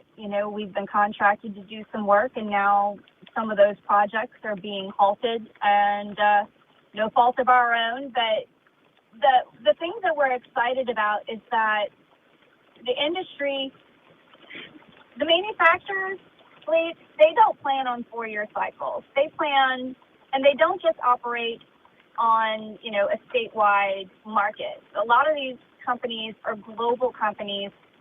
They're work on a global market. They have long-term goals. So momentum and the desire to use domestic fuels that are cleaner and better for the environment and better for the fleets themselves, as having just fewer repairs, more efficient, more uptime. That desire is always going to be there. So we're excited that our stakeholders are still excited, and we're going to be just working hand in hand with them to make sure that they have the right information and the right tools going forward. Well, I want to kind of circle back a little bit to a guy that I mentioned earlier, Andre Champagne in Hollywood Trucks. What did he talk about? Oh, gosh. So he started his company in Louisiana. We had a booming movie industry, and way back before some of these technologies were even really advanced. We didn't have a Class 8 electric tractor back then, but we had solar. And he was doing everything he could to make these trailers and the vehicles and the transportation of them to be as efficient as possible. And now he's working directly with a lot of manufacturers. I know he is working with Tesla on a fun announcement soon that, they believe that they're going to get to the point with their trailer and the Tesla tractor that trailer will be continually recharging the tractor as it drives. And they're truly shooting for completely off-grid, zero-emission vehicles. And these are the trailers. These are the movie trailers that the actors and actresses all reside in when they're on set. And they're beautiful. They're zero emission, and they're quiet. You don't have to worry about loud generators. So it was a really cool presentation. We did video and film every single one of these presentations, and once we get them cleaned up and edited, we will be putting them on the Louisiana Clean Fuels YouTube channel. Whoa. So you'll be able to watch yourself. Hey, I'll tell you what, let us know, and we'll make those announcements, too, when you get those videos up, so our listeners will be able to head that way. Talk about strategies, and like I said, we have a lot of sympathetic ears out there. There's a lot of folks who are listening right now who are over-the-road truck drivers, and then they tend to carry a little more. I hate to put it this way because one of the things that is so attractive about your organization is that it is committed, as I said, to having people have a good time, take some chances, figure out what the next part of the economy looks like, as opposed to the eat your broccoli crowd out there. And it means it's going to have a much more sympathetic ear with a lot of our friends who are driving trucks over the road, who are the majority of our listeners. You can speak directly to them if you'd like about how they can help make sure that both at the state and the federal level, you continue to get your funding, you continue to be allowed to kind of experiment and help people like Mike find that messy middle, find out what the future is going to be, do to support you. Well, one thing is we want to make sure that, just because we have the word clean in the name of our organization doesn't mean that we're an eat your broccoli, like you said, kind of organization. And we did get a lot of funding for electric vehicles over the last few years, but when organizations fund us to do work, that's the work we're going to be, doing. But if you're going to be talking to your elected officials, ask them about the Department of Energy's Clean Cities and Communities program. We were appropriated money in 2025 that we have not gotten. We've been doing this work for the federal government. I am an independent nonprofit, but we've been doing this on behalf of the Department of Energy for over 30 years. And we've always taken a fuel agnostic approach, and we're there to serve the community and do these things at the community level. There's so much news out there and misinformation and just tons of technology. We're the ones that are living with you in the same community, your neighbors, and helping businesses to sort through all of this information.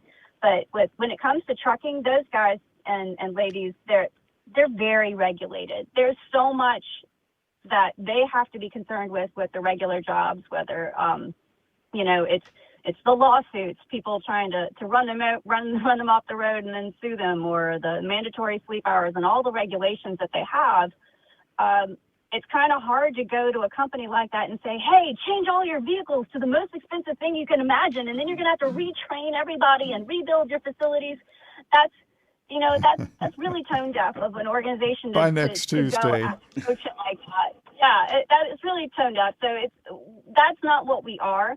We're an organization that wants to look at what your goals are and how can we make small incremental change to get you where you want to go in a way that is most helpful.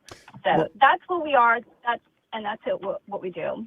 Louisiana Clean Fuels is part of the Clean Transportation Network, and there's a long list of organizations, some states, some local, some groups. But one of and I'm looking at the website right now, and the 3 pillars of impact, deployment, that we're kind of talking about that a little bit, demonstration, real world validation. Well, Mike and the gang there at NACFA are doing that. You guys are doing that. But the first one here, I kind of went in reverse order. The first one is demystify, awareness and education. On a scale of 1 to 10, in terms of John Q. Public, how demystified is he right now? You know what I'm saying? Is the word out there to the people yet? The industries, trucking, all of the industries that use this stuff. Because some of the folks that we have on our chat room and some of the folks that we talk to on a daily basis, a lot of them think that some of this stuff is groovy. They think it's a little bit too expensive sometimes, but you have more friends than you possibly know. That's one of the big surprises people have. But Dave's right. Kind of go back to it. How much more progress do we have to make with John Q. Public? Oh, so much. And just the way, I wouldn't say the media. A lot of people blame the media. I think it's more social media, and it's real journalism and real journalists like you guys, y'all are getting the right information out there. And what's hard to compete with is it's kind of like the big machine of misinformation that's out there on social media. For a small organization like us, it does feel like we're trying to sail against the wind or whatever, and running uphill, whatever comparison you could make. It is difficult to get the information out. So the Clean Transportation Network is basically a new organization where all of us, the Clean Cities and Communities Coalitions, which comes from the Department of Energy Efficiency Renewable Energy Division, they created us so that we could go out and teach the public. We don't necessarily have the right mechanisms to do this on a larger scale. So we're pulling together in an attempt to get the word out together to try to improve national awareness. And I'm sorry, you probably hear the rain. I'm sitting in my car right now. It sounds fantastic. It sounds, by the way, we're Louisianians. We're in New Orleans, so we totally get it. You're fine. We got it instantly. That was us yesterday. Yeah. Yeah. So apologies for that. So that's what the Clean Transportation Network is. And if you Google Clean Cities and Communities, you'll see the federal program with which we're a part of. And because we have not been getting paid by them in the last couple of quarters, the Clean Transportation Network is also taking up the mantle to take on projects and programs and try to raise funds so we can keep this national initiative of boots on the ground people who are vested in your interests and the businesses in our communities, not any other, one particular solution. We're there to help you. We're trying to keep this going. We're trying to keep it funded, and we're going to find another way. So that's what the Clean Transportation Network is doing, is trying to solve the problems, the things that the federal government can't do to pay, and the things that they have just decided to sit on for a while is the best I can explain to that. So, we're just kind of trying to pick ourselves up and save this thing that has been so important to so many fleets and for advancing clean transportation technologies for over 30 years. We just don't want it to die. So that's what the Clean Transportation Network is. By the way, I'm going to start calling you fuel optimistic agnostics. The optimistic agnostics is what you guys are. Dave's got one more final question before we shuffle off this radio call. Yes. And this is a question I should have asked you early on, but for our listeners, give us a little history of Louisiana Clean Fuels. Sure. So we've been around for 25 years. We're celebrating our 25th anniversary. Congratulations. And when, Yes. Thank you. Our founders were actually from the natural gas industry. We had an engineering firm. We had one of the natural gas utilities.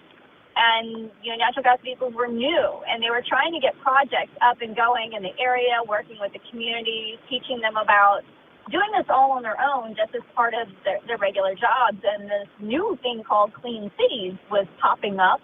And when our founders were looking to get some funding for some projects, and then they were talking to the Department of Energy, they said, oh, you don't have a Clean Cities Coalition, so this is a great project idea, but we're actually going to go give this money to this group in Texas that has already formed a Clean Cities Coalition, and we're going to work with them. And that's when they got the idea of well, we need to figure out what this Clean Cities thing is. But Clean Cities was started after the Clean Air Act, and then, the Department of Energy. And so they started working on designation. You have to prove that you have stakeholder support. You have to start holding meetings and start teaching and educating like we do now before you can get designation as a Clean Cities Coalition. And they received designation in the year 2000 after many years of work. And,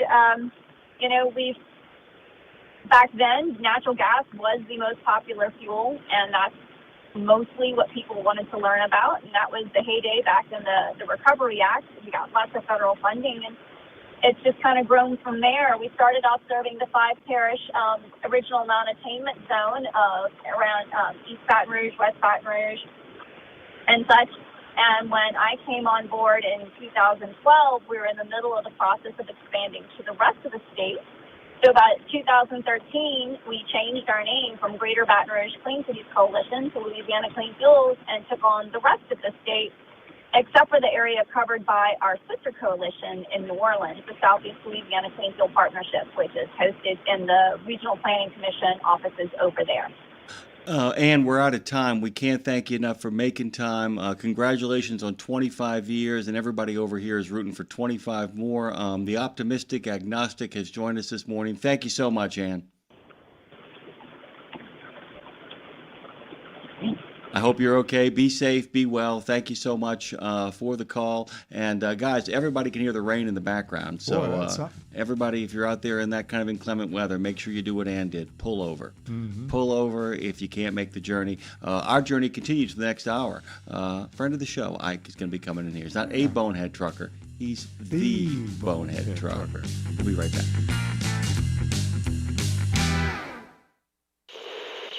There was an era when truckers were out there, alone. Long rides, dark nights, miles from home. As part of the road gang, though, Dave Nemo helped change all of that. As a voice in the darkness, Dave kept drivers going with music, jokes, and of course, friendship. And if you miss those days, Radio Nemo's got something for you. Nemo's Night Beat puts the gang back together with an hour of trucking tunes and road songs, classic comedy, and those fun factoids that you came to expect. Nemo's Night Beat is Dave at his very best every Monday night at 7 in the Center on iHeart, Odyssey, and Live 365, as well as Tuesday night at 9 on Reese Across America Radio. So head on over to RadioNemo.com and join the gang on the beat. Nemo's Night Beat.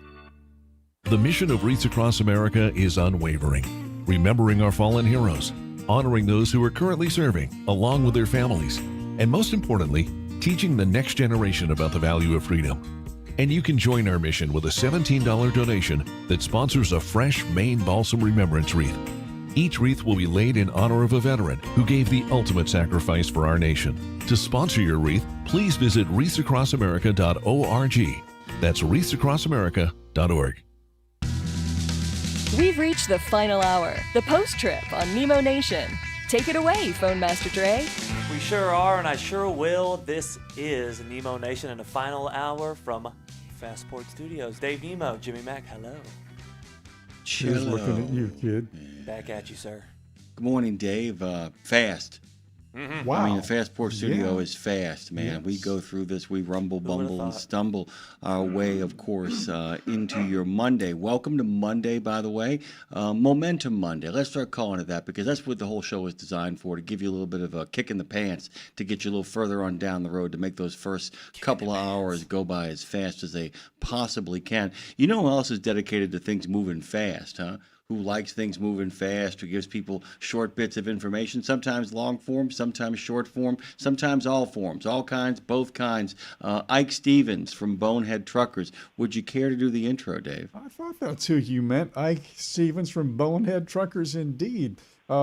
He been doing this a long time, a lot longer than we have in terms of being social media savvy. Social media, but back in 2010, he said he picked up a camera and just started a trucking channel, and he called it Bonehead Truckers because he was seeing so many bonehead truckers out there doing stuff that they shouldn't be doing. And I've been watching some of your videos, Ike, and you're right. They shouldn't be doing it. Good morning.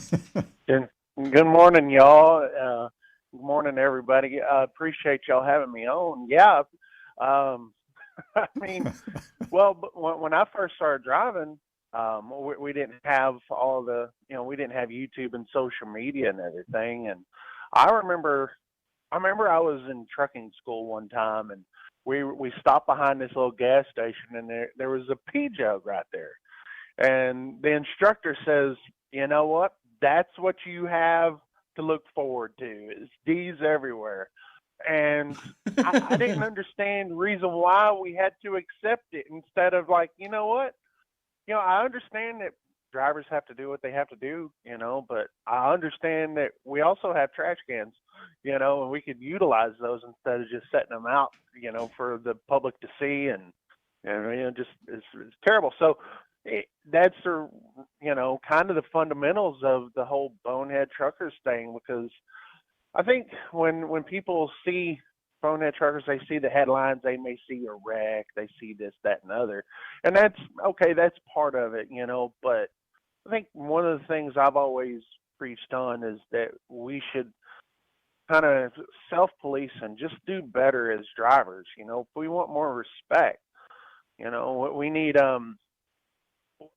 to do better. We need to dress better. We need to shower. We need to put our trash in places, but also respect each other too. It's interesting that I go back further than any of you guys here this morning. So I remember the early 70s in trucking. And then we had the Arab oil embargo of 1973-74. That brought up that opened a Pandora's box of all kinds of good stuff, but also a lot of nonsense too. And it hurt the image of trucking quite a bit. And we were talking just last week about on the program about the fact that a lot of the image of trucking today in the 21st century with ADAS equipment in the trucks and all of this streamlined stuff and new training standards, you still have that same stigma from the 70s that still hangs in there. And you see, and some of the stuff that you see today, though, in these videos, I'm looking at this guy washing his truck on the fuel island, arguing about the fact that he's not washing the truck while he's got the brush and the hose in his hand doing it. Wow. I mean, it's stunning. Some of your videos are stunning. Yeah, well, that's just it. Like in that particular example, you see that, I see that a lot where, the drivers see a squeegee and everything and which are made for windshields and whatnot, and but not your whole truck, And by the way, for anyone here listening that actually thinks that they're actually getting their truck clean by those dirty squeegees, it's not getting clean. But it's that right there, the whole point of looking out after each other, right? Like what you do with that squeegee, for instance, affects the person behind you, as it may, tear it up and whatnot. But it's the same when you go to the shipping counter, or to go, get your load, your paperwork, and say if you have flip flops on and a wife beater on, and jogging pants or short, whatever. That image, what people see in the shipping office, affects other people as well. If you come in with a bad attitude, it affects the drivers behind. And I'll also have this argument on, all right, what does it, because people tell me, it's like, well, why does it matter what I wear? It absolutely does. If you want respect, if you want higher pay, you got to present yourself a certain way. Well, it affects everyone. Ike, I'm going to make you laugh, by the way, two things. The first of which is I don't understand why nobody respects me. I'm wearing a wife beater, I have flip-flops and torn-up sweatpants, and I smell like 3-day-old ass. And I mean mule. Yeah. And, there I am at the countertop, not getting the respect I think I deserve. But it's like, let me ask you a question. If somebody rolled into your place of business, dressed the way you're dressed, smelling the way you smelled, presenting themselves the way you look, and also using the worst possible language when there are 3 kids in the candy aisle with their mom picking stuff out, that's a problem. I want to go back to something Dave said, and I think you'll both get a laugh out of this. Smokey and the Bandit, White Line Fever, Duel, Every Which Way But Loose, Every Which Way You Can, Moonfire, The Great Smoky Roadblock, Steel Cowboy, Convoy, Trucker's Woman, Flatbed Annie, and Sweetie Pie, truck stop women highballing the Beast, Deadhead Miles, and then we'll throw in Fist as sort of a highbrow version of all this stuff. In none of these movies, at any point, is anybody other than Bandit. By the way, Bandit and Jerry Reed dress nice. They actually are. They do present themselves very well. In none of these movies, except for them and Henry Fonda in The Great Smoky Roadblock, does anybody present themselves as anything other than this classless. I mean, that'd be funny, but it's like, and Dave's got a good point. We are still, there have been no movies since then that have presented truckers to us in any sort of way culturally where the truckers look like the classiest part of the operation. Sometimes they are. You know, and that's part of the problem that we're wrestling with. I mean, I'd like your opinion on that, your genuine opinion. Yeah, that's been my thing. I have the argument about that. So, well, we don't dress like in the 70s, or we don't dress like, we shouldn't all dress like cowboys. And that's not it, right? It's not like, oh, you got to wear cowboy boots, because that's not everyone. The whole instance is just like, present yourself if you want to be considered as a professional.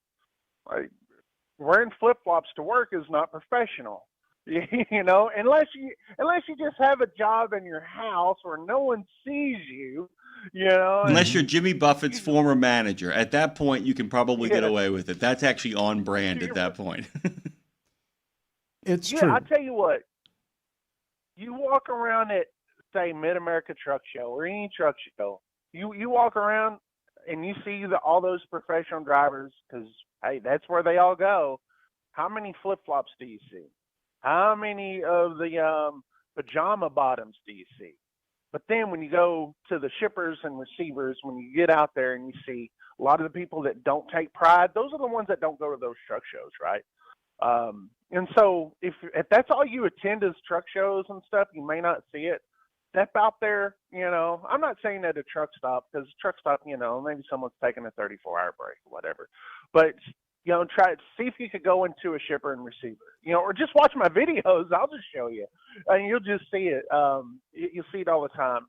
And go back to that, you know, if anyone wants to take us serious, whether it be at a shipper, whether it be a company, you know, trying to get higher pay, or the U.S. government, we just have to present ourselves better. Well, you know, I said something many years ago that really didn't go over well with a lot of folks, but I meant that, and I think it's still true. But when you say stuff, you know, people take it in different ways. But what you are describing are steering wheel holders in my mind, as opposed to the stakeholders that we've always tried to cater to here on this program, and going back 50 plus years in my radio career, going back with Charlie Douglas. So you got the steering wheel holder and you got stakeholders. Dave, I'll tell you this right now. On our chat, Ike, every single person on the chat that I know, that actually I know from, you know, in person, presents themselves exactly the way you want them to present themselves, which is, how do we get to the rest of these guys, Ike? How do we tell the Bozo Brigade? That's not fair, because trucking Bozo is terrific. Yeah. How do we get to the Bum Brigade to let them to stop being, you know, bums in Bumtown? How do we convince more people to do this? What do we do? So one of the things that I get a lot of the times from my viewers, from the newer drivers that come on board into trucking, and it says, well, they tell me, it's like, I don't want to end up on Bonehead Truckers. Okay, well, there's a good start right there. Okay, because I show them all. It's not just wrecks. Yeah, no one wants to be in a wreck, but sometimes accidents happen. But you don't want to be, you know, out there wearing those flip-flops. I sell shirts that say real truckers don't wear flip-flops, you know, and I'll just, that's the thing. People, you know, newer drivers, they use a social media, and they see, okay, this is, you know, what drivers should be. And there's a lot of, say, social media truck drivers out there that present themselves well. I'm kind of that guy. It's like, okay, showing you guys what not to do, and they tell me personally. It says, your videos tell me what not to do, and that's a start. Unfortunately, I don't have, how many truck drivers are there? I don't have 1 million, 2 million subscribers, you know. So I wish that the people And we're tackling the whole foreigner thing because a lot of these guys that dress like this are foreigners because they dress like that in their countries, and they come over here and then they just wear whatever they wear, and then they do that here. That's a big problem. I want to say, out of all the people that you see wearing all the flip flops and pajama bottoms, I want to say I'd prefer to say the 75% that I feature on my channel are probably non-domicile CDL holders, but that's not a proven fact, but that's just my guesstimation. That is your anecdotal evidence. The fact of the matter is that without looking for it, having kind of gotten into this to kind of find out what's going on here, a majority of the people you've talked to who have been in that kind of inappropriate sort of attire have kind of fallen into that category. How about that for a fancy pants answer? Yeah, well, I mean, a lot of them, it's like no sabe, no English, okay? Or, well, they may not speak Spanish, but, just whatever country they're from. I mean, you'll get that a lot. That's from the evidence that I see and my mathematical equation, and I don't even know if math has anything to do with that, but I'll just shut up on the whole fancy word stuff. That's fine. You're doing great. By the way, I want to give you a couple of people speaking that we are on social media. Dave Harrison of Fastport, and by the way, a proud veteran, says all drivers as well as TDL companies really can offer his service. Be polite, be professional, have a plan, be prepared to adjust from the plan. Marshall points out, and I think it's well said, how often do you see a fancy truck with lots of lights and chrome on the side of the road? Drivers who take pride in their ride themselves do the better job, and we very rarely see really nice looking trucks where the person inside doesn't present the same. That's kind of it too, is that the whole package gives away the game, doesn't it, Ike? Is that you can kind of tell from the moment somebody pulls in, it's all about presentation.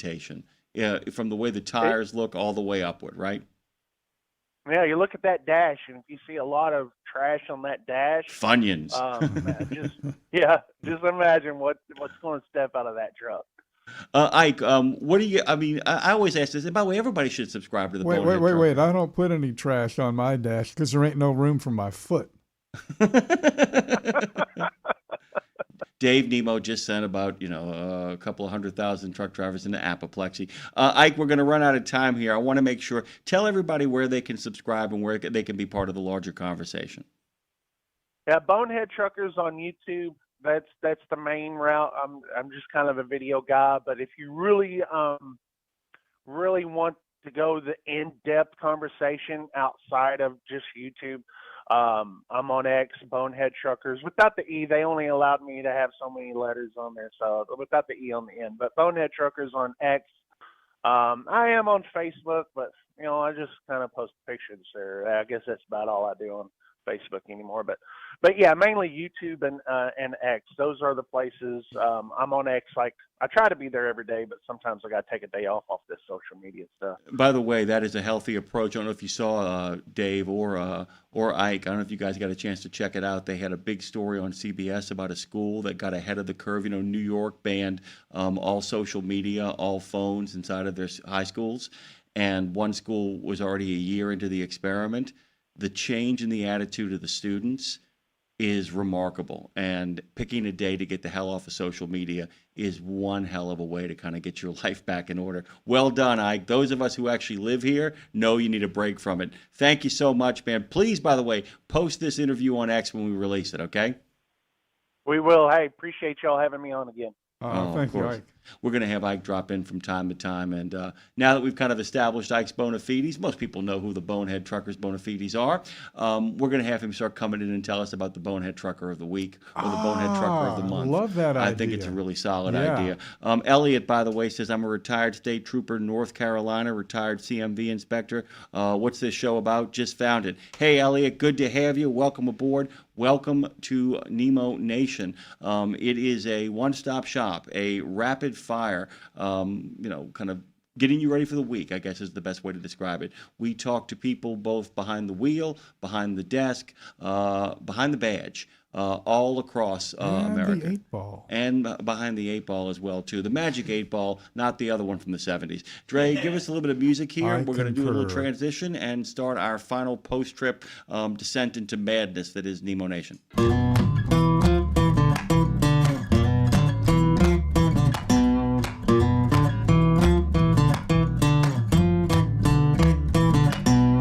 Our good friend Trucker Boson upgraded the window decal with the rest of the show info on it. Big thanks to you. Our good friend Elliot, who is just joining us. Thank you, Elliot Jameson. By the way, like that last name. Actually, there are some Jamesons in my family. I don't know if you know that. I did not know that. Jameson is a name from my family. It's my dad's mom's side of the family are Jamesons.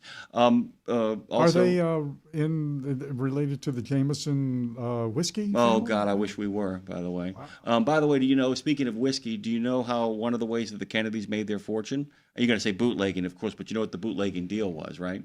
No. He never brought anything into the country. He'd ship it through Canada, get it to the edge of Lake Michigan, and then the mob in Chicago would take over and bring the boats across. He got $1 on every case of Cutty Sark that arrived in the United States during the Great Depression and during Prohibition. Oh, my goodness. It's why he became, I think, the first legitimate billionaire. There are people who, of course, were billionaires inflationary-wise. You follow me? That it's the people who were worth $100 million back then. He was the first billionaire in American history, and so much of that was built on Cutty Sark. Yeah, good times, by the way. Yeah. Our good friend Dave Harrison.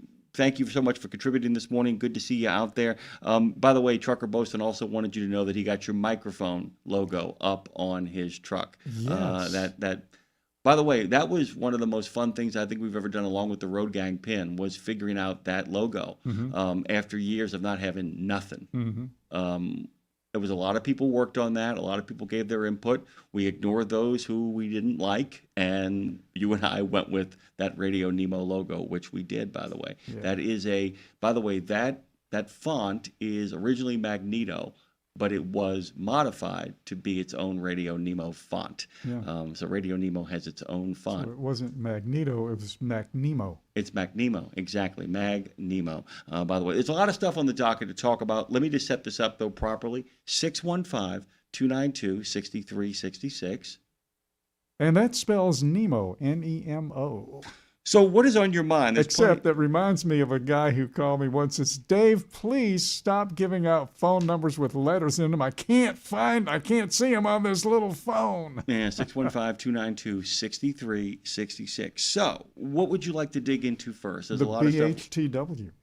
Tell me about it. The Bonehead Trucker of the Week. I love that idea. You know, every once in a while, an idea just resonates, and that's perfect. Yeah, it might have to be the Bonehead Trucker of the Month, but at some point we got to get whoever the Bonehead Trucker is, because if we can do it that way, we can make it canned content too, which would be a lot of fun. But go on. What you got in your mind? Oh, when I was going to say something earlier on, in one of the discussions that we're talking about the vehicles and all of that stuff. Yeah, Sergio. With Sergio.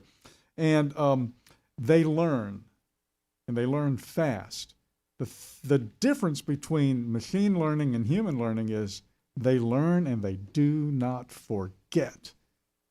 We have to have refresher courses and seminars and continuing education, because we learn, we absorb as much as we can, and there's a limit there, and then we tend to forget. So those doggone trucks, they're just going to keep getting better and better and better and better and better. Right. Which is just scary never, in one just way. never on the timeline that the investors hope. Exactly. Yeah. There are a couple of things here in regards to the end of mankind as we know it. There's a couple of things here in regard to the end of the economy as we know it. Let's talk about what that firewall would look like for a second here, Dave. First of all, soccer moms. I've always said that at the end of the day, most vehicles are still going to have people in them, even if they aren't driving. And the thought that there won't be people in those cars, it's only going to take one accident before there's nobody to be held responsible. That you might see that people end up back inside of those ride shares, those trucks. It's the first experiment with nobody in the truck proper when things go really wrong. And the other thing is, too, is that they really haven't explained to me what happens when these things break down and can't be pushed off to the side of the road. What happens then, especially in that city you were talking about with Sergio, 20 miles an hour? Yeah, it's only 20 miles an hour, no big deal. But when it breaks down or there's an accident, something's got to get it going. How do city services have the permission to remove it? What are all the mechanics behind it, both literally and figuratively? That's number one. I used to live out on US 90 on the west bank of the Mississippi River, and to get out of our neighborhood, there was no, this is back in the early 60s, okay? There was no traffic light on Highway 90, US 90. In fact, if you live in South Louisiana, you may see some old cars or The trucks original Metairie Motor Speedway. with a bumper sticker that says, "I survived Highway 90." You know, I mean, that's the way it was. All right. But what did it take to put a traffic light? A fatality accident. I mean, there were accidents. Somebody had to get killed. Somebody died for that light. That's the price of that. That's my father's terror on West End Boulevard. You know where they lived. You've been out there. Yeah, Where there is yeah. one light too little on that stretch of road, especially Yes. that it heads out to that gorgeous lakefront. Mhm. And you can imagine on Saturday. And my father is terrified because that loss of life has not occurred yet, and he is convinced that it's going to be on his watch, that it's Mhm. going to be one of his grandsons or one of his nephews and nieces, that somebody's going to get clipped by that car. Absolutely correct. That is always, it takes somebody getting killed before anybody does anything. Okay, English proficiency. Where did the I'm going to say this anyway. 2015, CVSA decides, Commercial Vehicle Safety Alliance decides, you know, the FMCSA in the rule book says that if you can't converse and understand and see the sign, all of the stuff you need to do to be a proper English speaker out on the road, it's an out-of-service issue. It's an out-of-service item. It's always been an out-of-service item. It's never not been an out-of-service item, but CVSA decided in 2015 that, you know what, he got here, so he must be all right. You know, he got up here for the inspection. He stopped. Yeah, he can drive. And it wasn't an out-of-service thing, and now it's back as an out-of-service thing. And then we have the accident in Florida, and that basically lit the fire for all of what we're seeing now in terms of the reaction to the accident, and then the outrage about foreign drivers, and now the English-speaking thing is all over the place. But it took, how many, 2015 to 2025? That's about 10 years, Yeah. ain't it? Yeah. And also remember the pandemic as well, because there was an accelerated desire Yeah. among the. And at the end of the day, the fault, dear Brutus, lies not in our stars but in ourselves. One of the great things that Andy Polikoff, who came on the show earlier, the day after the accident, remember, he was on the air. He came on with me at the top of Yes, I the remember show that to show. talk about this. And he and I both kind of discussed the process of how that guy ended up behind the wheel was a real collaborative effort. Somebody had to let him across the border. Mm-hmm. Somebody had to get him into a place that was willing to give him a CDL. Somebody had to look the other way as he made his way down the road. And then somebody at the end of the day lost their lives. 3 people, as a matter of fact, because of it. And this goes back to what Andy and Jeff were both talking about. It's an enforcement issue. What we have right now is an enforcement issue. I do understand from talking to some of our friends, and we won't say who because this really is inside information, the decision to stop enforcing in 2015 was based off of 2 things. Not having the manpower to do it, number one. Number 2 was, this is why having a national policy and a national approach to it makes a difference. Because there were a few people in a few states who were having a grand old time putting people out of service because they didn't like their accent. Mm-hmm. And that had to stop, and they didn't know how to stop it. And that was part of the consideration. It wasn't the biggest consideration, but it was part of the consideration. Hopefully, with this new approach, and by the way, the OIDA approach, those 4 bilingual Americans, all truck drivers who say, like, let's just get people certified in English and make it part of the CDL test. You don't get a translator sitting next to you. You got to take the test in English. And if you can pass it in English, even if you've memorized it, if you can pass it in English, then you can in fact. If you can memorize something in a language you don't understand, and you can sing, you're an opera singer. Yeah. That's an opera singer right there. I mean, basically, that's really what it kind of comes down to. I mean, the idea, and it's just like, law enforcement, by the way, did not cause this problem. This problem was caused by people who wanted cheaper rates behind the wheel. That's what caused it. At the end of the day, the responsibility lays squarely at the feet of those who are desperately looking for any excuse to kind of get a cheaper rate behind the wheel. By the way, they're having a great conversation. Elliot Jameson, who has just joined us, has jumped in with our good friend Trucker Boaston. They are discussing the idea of how we actually go about the business of citing automatic vehicles when there's nobody behind the wheel. What's the citation process? Who gets the ticket? Well, they don't ever make mistakes. Really? You sure? Yeah. Are you sure about that? They learn a lot. They can even learn stupid. Sergio just said it too. He went to get one of those auto cabs. Illegal U-turn? Illegal U-turn. Do they get a citation for that? Yeah. Do they get a citation for that? But what kind of programming was put into that car that allowed it to do an illegal turn? Human programming. Yeah. Human programming. We got to take a break, Dave. We'll kind of slide into the last half hour of this. The phone lines are open. Jump into the conversation. Wonderful to talk to somebody else. Damn. You like that, Andre? All day. Yeah, because yourself isn't a really great place to be. No.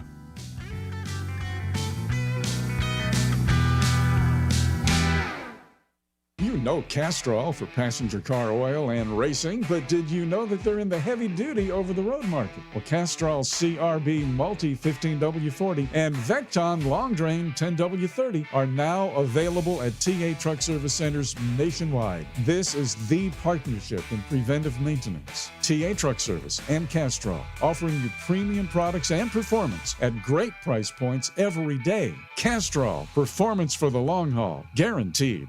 Did you know it's extremely easy to join the Wreaths Across America mission to remember our fallen heroes, while at the same time honoring those who are currently serving our country and their families? Plus, you're helping to teach our younger generation about the value of freedom. With just one $17 donation to Wreaths Across America, you're sponsoring a fresh Maine Balsam Remembrance Wreath. They've really become a symbol of America's respect for those who bravely served and are no longer with us. To sponsor your wreath, just visit wreathsacrossamerica.org.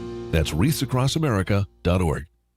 The Joshua Chamberlain Society is unlike any other veterans organization. It's truly a family, and I know that firsthand from working with them myself.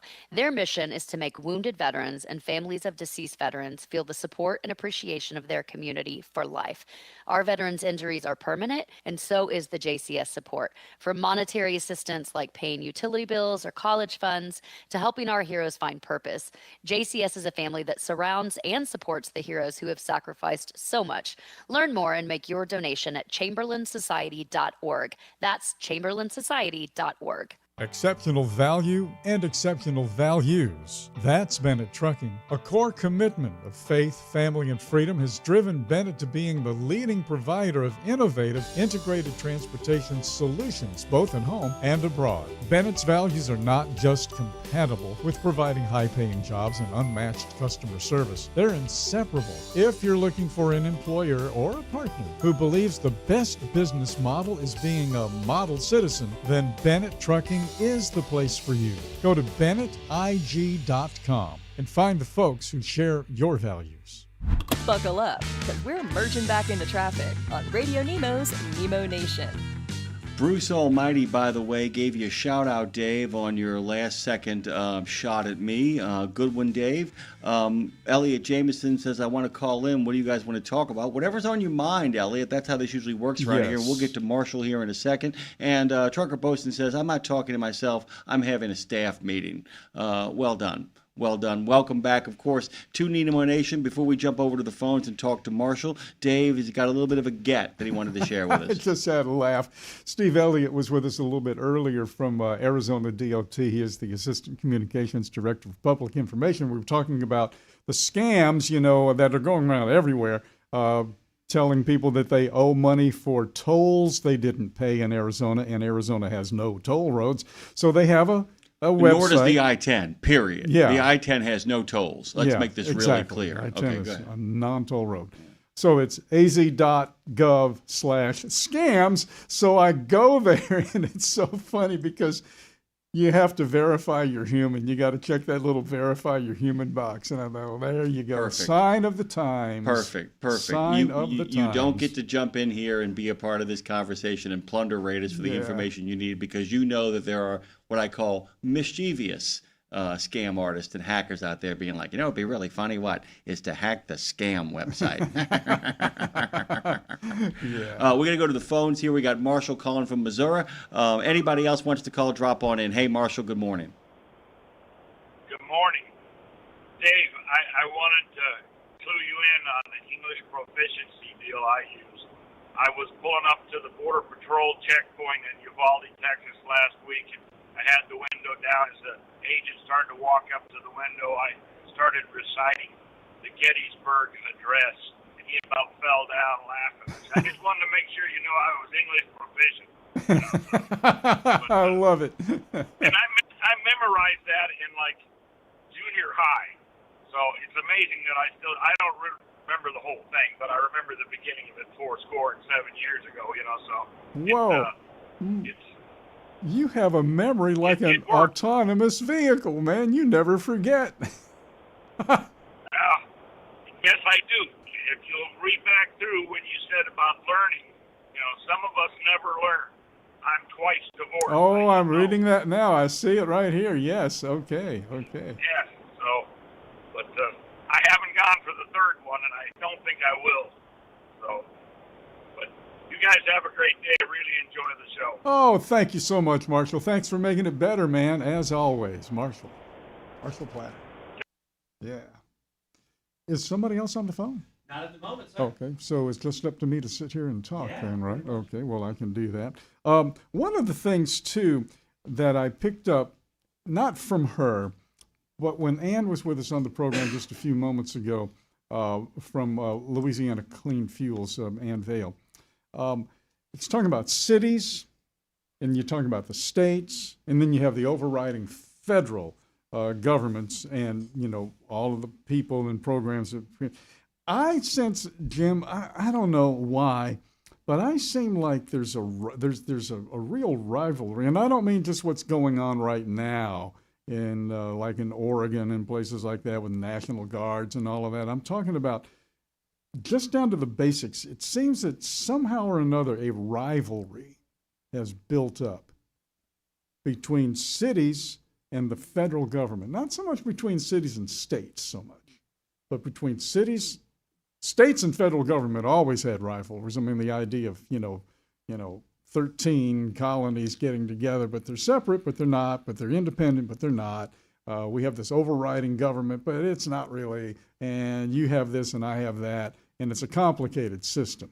And then to complicate that even more, we have the most complicated system of governments, which is democracy. So you have all of that complication put in, and you get these friction points, all these friction points. And it seems to me, especially when it comes to stuff like environment, the cities and the feds and the states, they're all over the place in terms of just bouncing against one another all the time. Am I wrong? I hope I am. It's actually, you're not wrong, and this has been a 200-plus year part of the experiment, but this has also been thousands of years. We go back to Rome.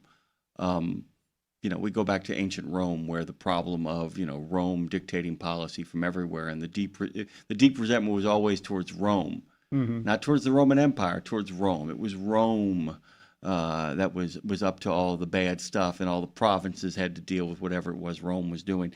I think the ancient Washington D.C. Yeah, and I think part of the problem is the fact that we live in a country of people who are fiercely independent, and to many of them, cities represent interdependence.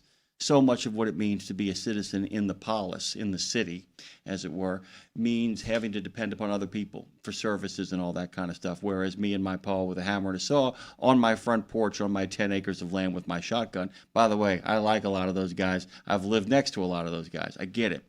I think the problem is, too, I think the deep resentment comes, though, is that somebody once pointed out to me, if you really want to help farming communities, if you really want to help ex-urban and rural communities, the best way you can help them is by bolstering their local cities and their local towns. And I think that for people who have a deep independent streak, I think part of the resentment runs both ways. You have all of these thousands of people, tens of thousands of people, hundreds of thousands of people living in one area, and they depend upon 2,000 people who live in the middle of nowhere to make sure they get their food. Yeah. And at the same time, you have these 2,000 people who live in the middle of nowhere who are incredibly independent. But their independence depends upon those tens to hundreds of thousands of people who buy their stuff. And in order for them to have stuff like that, you can't have a factory in the middle of rural America because you got to have people next to the factory, which means you got to have suburbs and exurbs and skyscrapers. In order for them to get the tractor trailer, in order for them to get all the goodies that actually allow them to actually make, it's interdependence, I think. And I think there's a deep resentment. And it's kind of like that. It's like a toxic workplace right now is what we have to some degree, if I'm making any sense. The idea that it's like nobody works harder than me around here. And I'll give you two examples. One example is you don't get your food and you don't get the beauty of what it means to be an American without this countryside. And the response is, well, who does most of the tax paying around here? And back and forth it goes. And I think that the best of us are the ones that figure out ways to communicate that to all of us. But I think that's part of what goes on. And I think that a lot of times people don't realize on both sides that they're cutting off their nose to spite their face. And in many ways you'll see that, like, for instance, the inability of certain cities to build light rail, the inability of certain cities to build mass transit that would keep more people off the road and allow truck drivers to have their workspace open back up doesn't happen because you'll get these statewide referendums on voting for. We ain't gonna give them no trains. I'm going to give them that. And on the flip side, it's like one of those things, too. We don't need those people out there in the country. Those people are worthless. And you're like, what are you talking about, dude? It's like those are the people that are the stewards of the land. They're the stewards of keeping the country beautiful. They're the stewards of making sure you have something to eat. They are the places where people go to regain themselves. And they are the ones who make sure that it stays that way.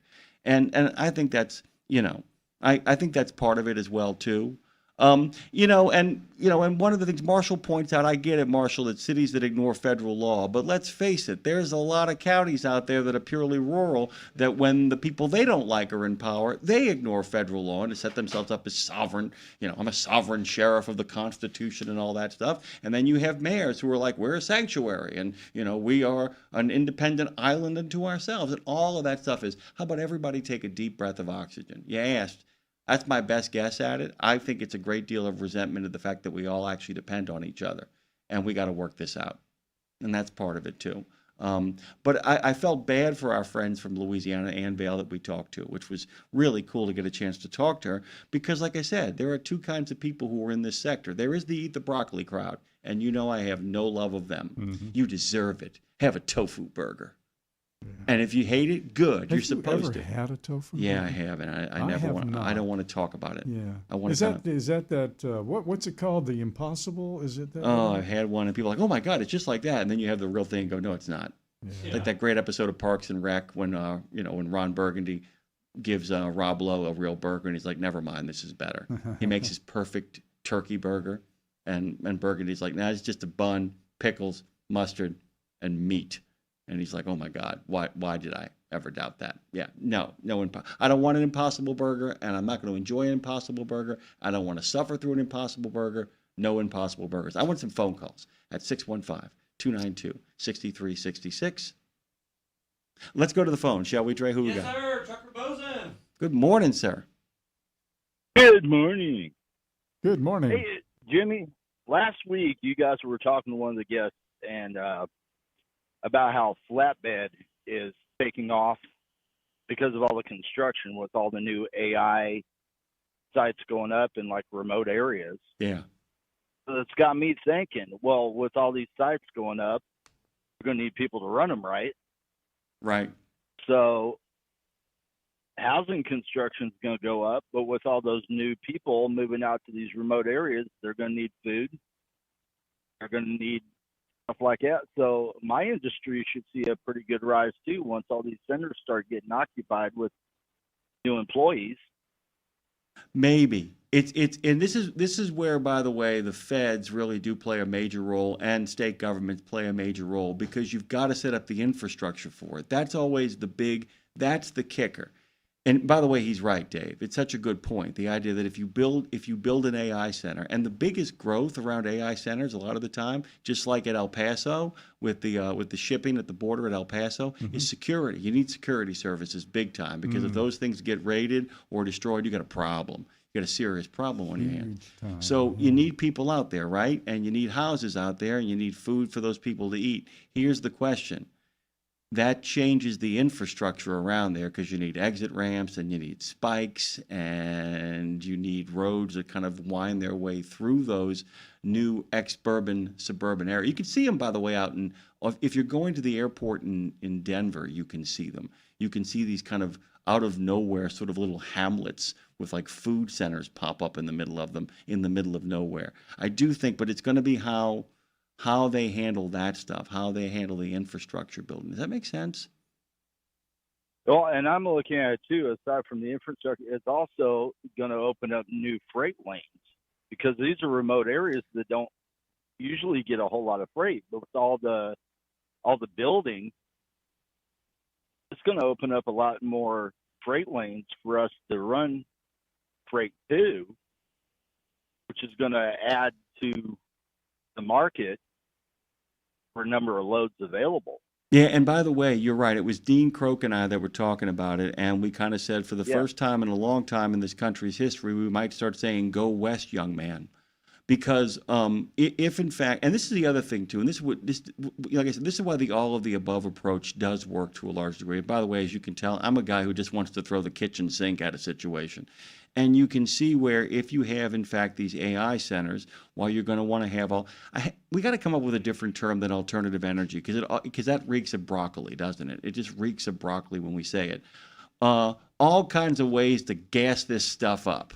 We're going to need all kinds of different ways. And if, in fact, you're building, like, let's just say you have an AI center and you're actually starting a nuclear construction power plant and you're starting a solar farm and you're building infrastructure and you're creating new ROMs, that's the future, isn't it? Do I still got you? Sounds like bad things are going on. Yeah, I'm here. Okay. Driver next to me is asking me where to get paperwork. Yeah, you get the paperwork in the office. Yeah. Love it. I love this about this show. I love this. Crazy. I'll never stop loving it. But that's kind of the thing. You can see where I'm a big believer in all of the above because I think it means more jobs. I just think it means more jobs for everybody. That all of the above. Why limit anything? Why stop anything from happening unless it's just going to kill people instantly? Let's give everything a shot, right? Roll the dice. Yeah, definitely. Roll the dice and see what happens. All right, what's the rest of your day look like, Trucker B? Get loaded here. I'm on my way to Hickory, North Carolina. Just left the house this morning after spending the whole weekend up at the Bike Fest. So it was a good, profitable weekend for my in-laws. She stayed so busy all weekend at that bike show with her barbecue food truck. This is the one over in Arkansas? This was the... well, they call it Bikes, Blues, and Barbecue. You have the bikes, you got the blues, they had the stage with all the bands coming up there, but there were only like 4 barbecue places in the whole thing. Oh. I got to get on that, man. Most of it was carnival food. Like funnel cakes and lemonade stands and hot dogs and stuff. They only had maybe 3 barbecue places at the whole thing, and we ended up getting stuck at the end of Sound Installation Row, which is kind of like out of the way on the outskirts. Wait a minute. So you're telling me they have a barbecue event and they stick one of the 3 to 4 barbecue joints there at the back of the back of the bus? Is what you're telling me? Yeah. Well, it was her first year there, and she got registered kind of late.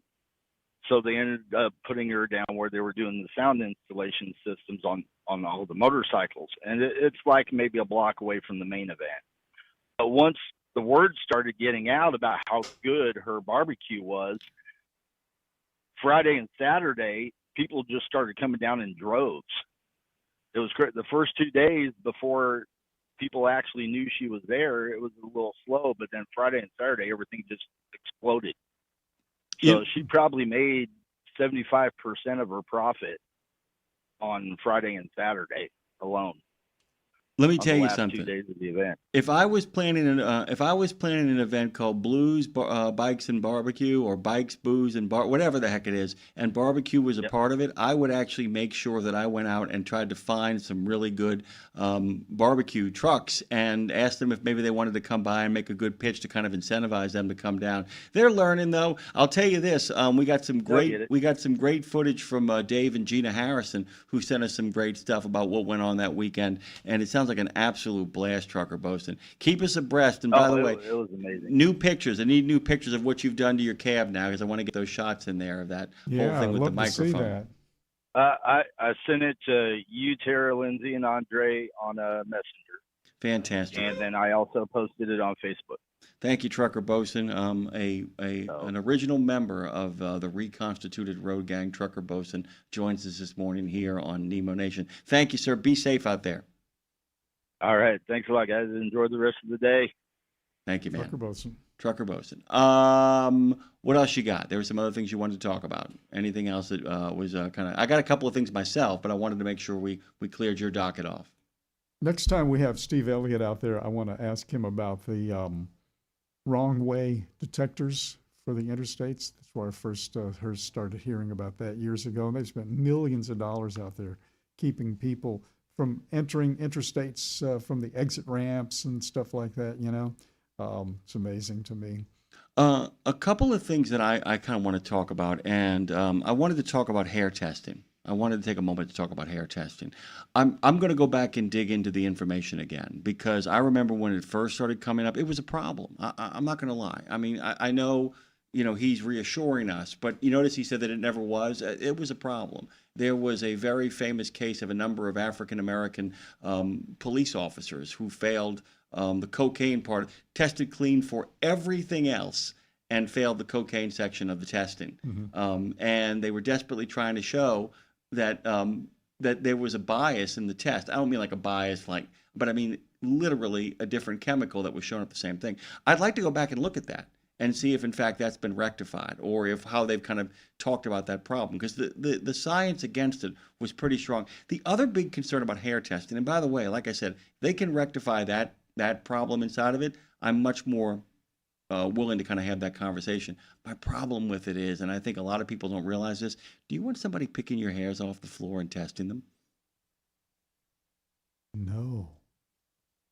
I'm not saying, I'm just saying, what are the safeguards to prevent somebody from going into a bathroom after you've been in there and picking up your hair from the side of a sink and just running a random test on it? You know, I mean, this isn't the police, by the way. You can't take somebody's cup and run a test on it. You know what I'm saying? I mean, there is that part of it. You have to, I mean, like I said, I just had some questions. We didn't have enough time. We didn't have enough time. It was a great conversation. It's not enough time. Go ahead. This may sound real stupid, but from what I've heard in these arguments through the decades now, you know, because hair testing ain't that new.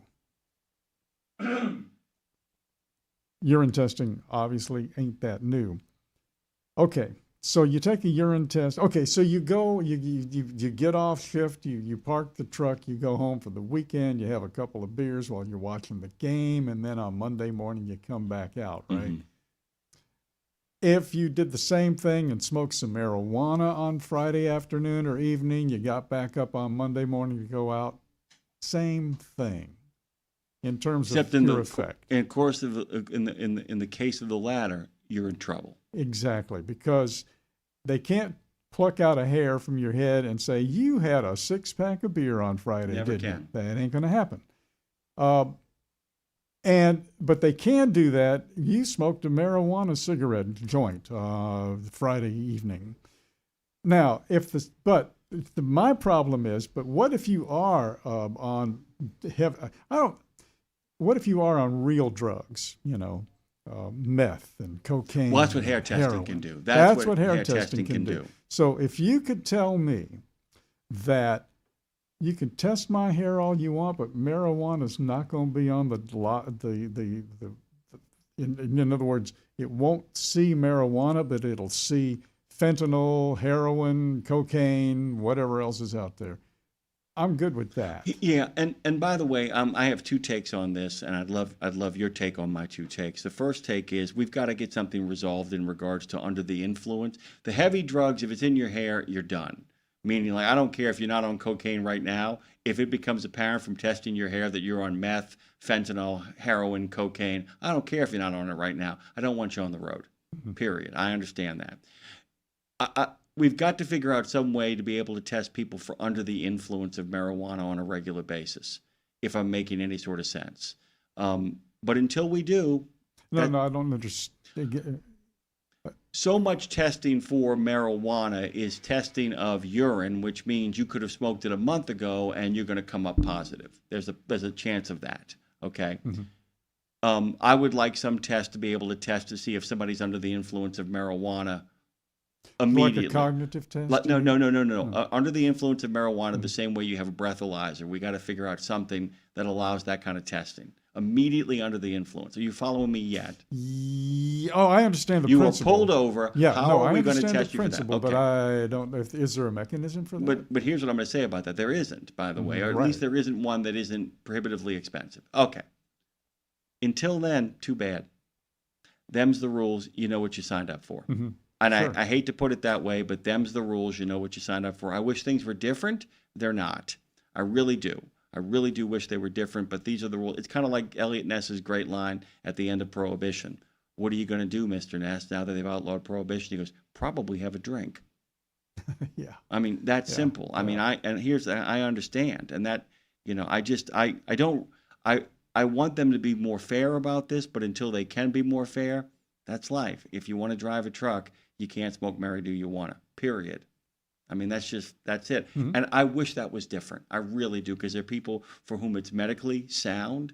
There are people for whom are not abusers of it in the same way that you have a couple of cold ones on a Friday. You come back on a Monday, having 2 or 3 cocktails on a Friday has no impact on what happens on Monday, right? And the same happens with people who smoke marijuana once a week in the company of friends. Has no impact on what happens on Monday.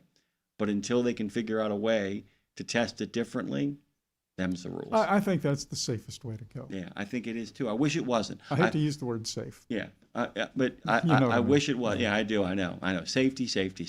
But I wish it wasn't. I wish it was different. And I hope they can figure out an on-site test for under the influence as opposed to last month. Well, they can design cars that'll make an illegal U-turn. I don't know why they can't do that. Exactly. I mean, that's the truth. We didn't get a chance to really talk about something. I mean, because we got in. I mean, we didn't get a chance really to talk about this, about, you know, don't talk about your boat. Charlie Douglas says, don't talk about your boat. And I was making a point earlier that I really think something was taken away from the idea that everything old is new again. The future was yesterday. Because if you look at the way newsrooms looked, if you looked at the way newsrooms and television shows about the news and radio shows with Walter Winchell, there was all kinds of behind-the-scenes stuff. Oh, yeah, because it was a center. It was an active center. You wanted to see it. You remember the old, back in the 40s, 30s, and 40s. I love old movies, okay? So I watch a lot of movies from the 40s and 50s. And whenever there's a newspaper reporter, is usually a good-looking girl, and she's, you know, in love with a cop, and there's criminals in the newspaper. You always see the newspapers going through the printer and they're folding and all of that activity, and you have all of these bosses, boy, and they have with the copy and the phones, and it's exciting. And they took that same excitement and put it into real live action television news. Right.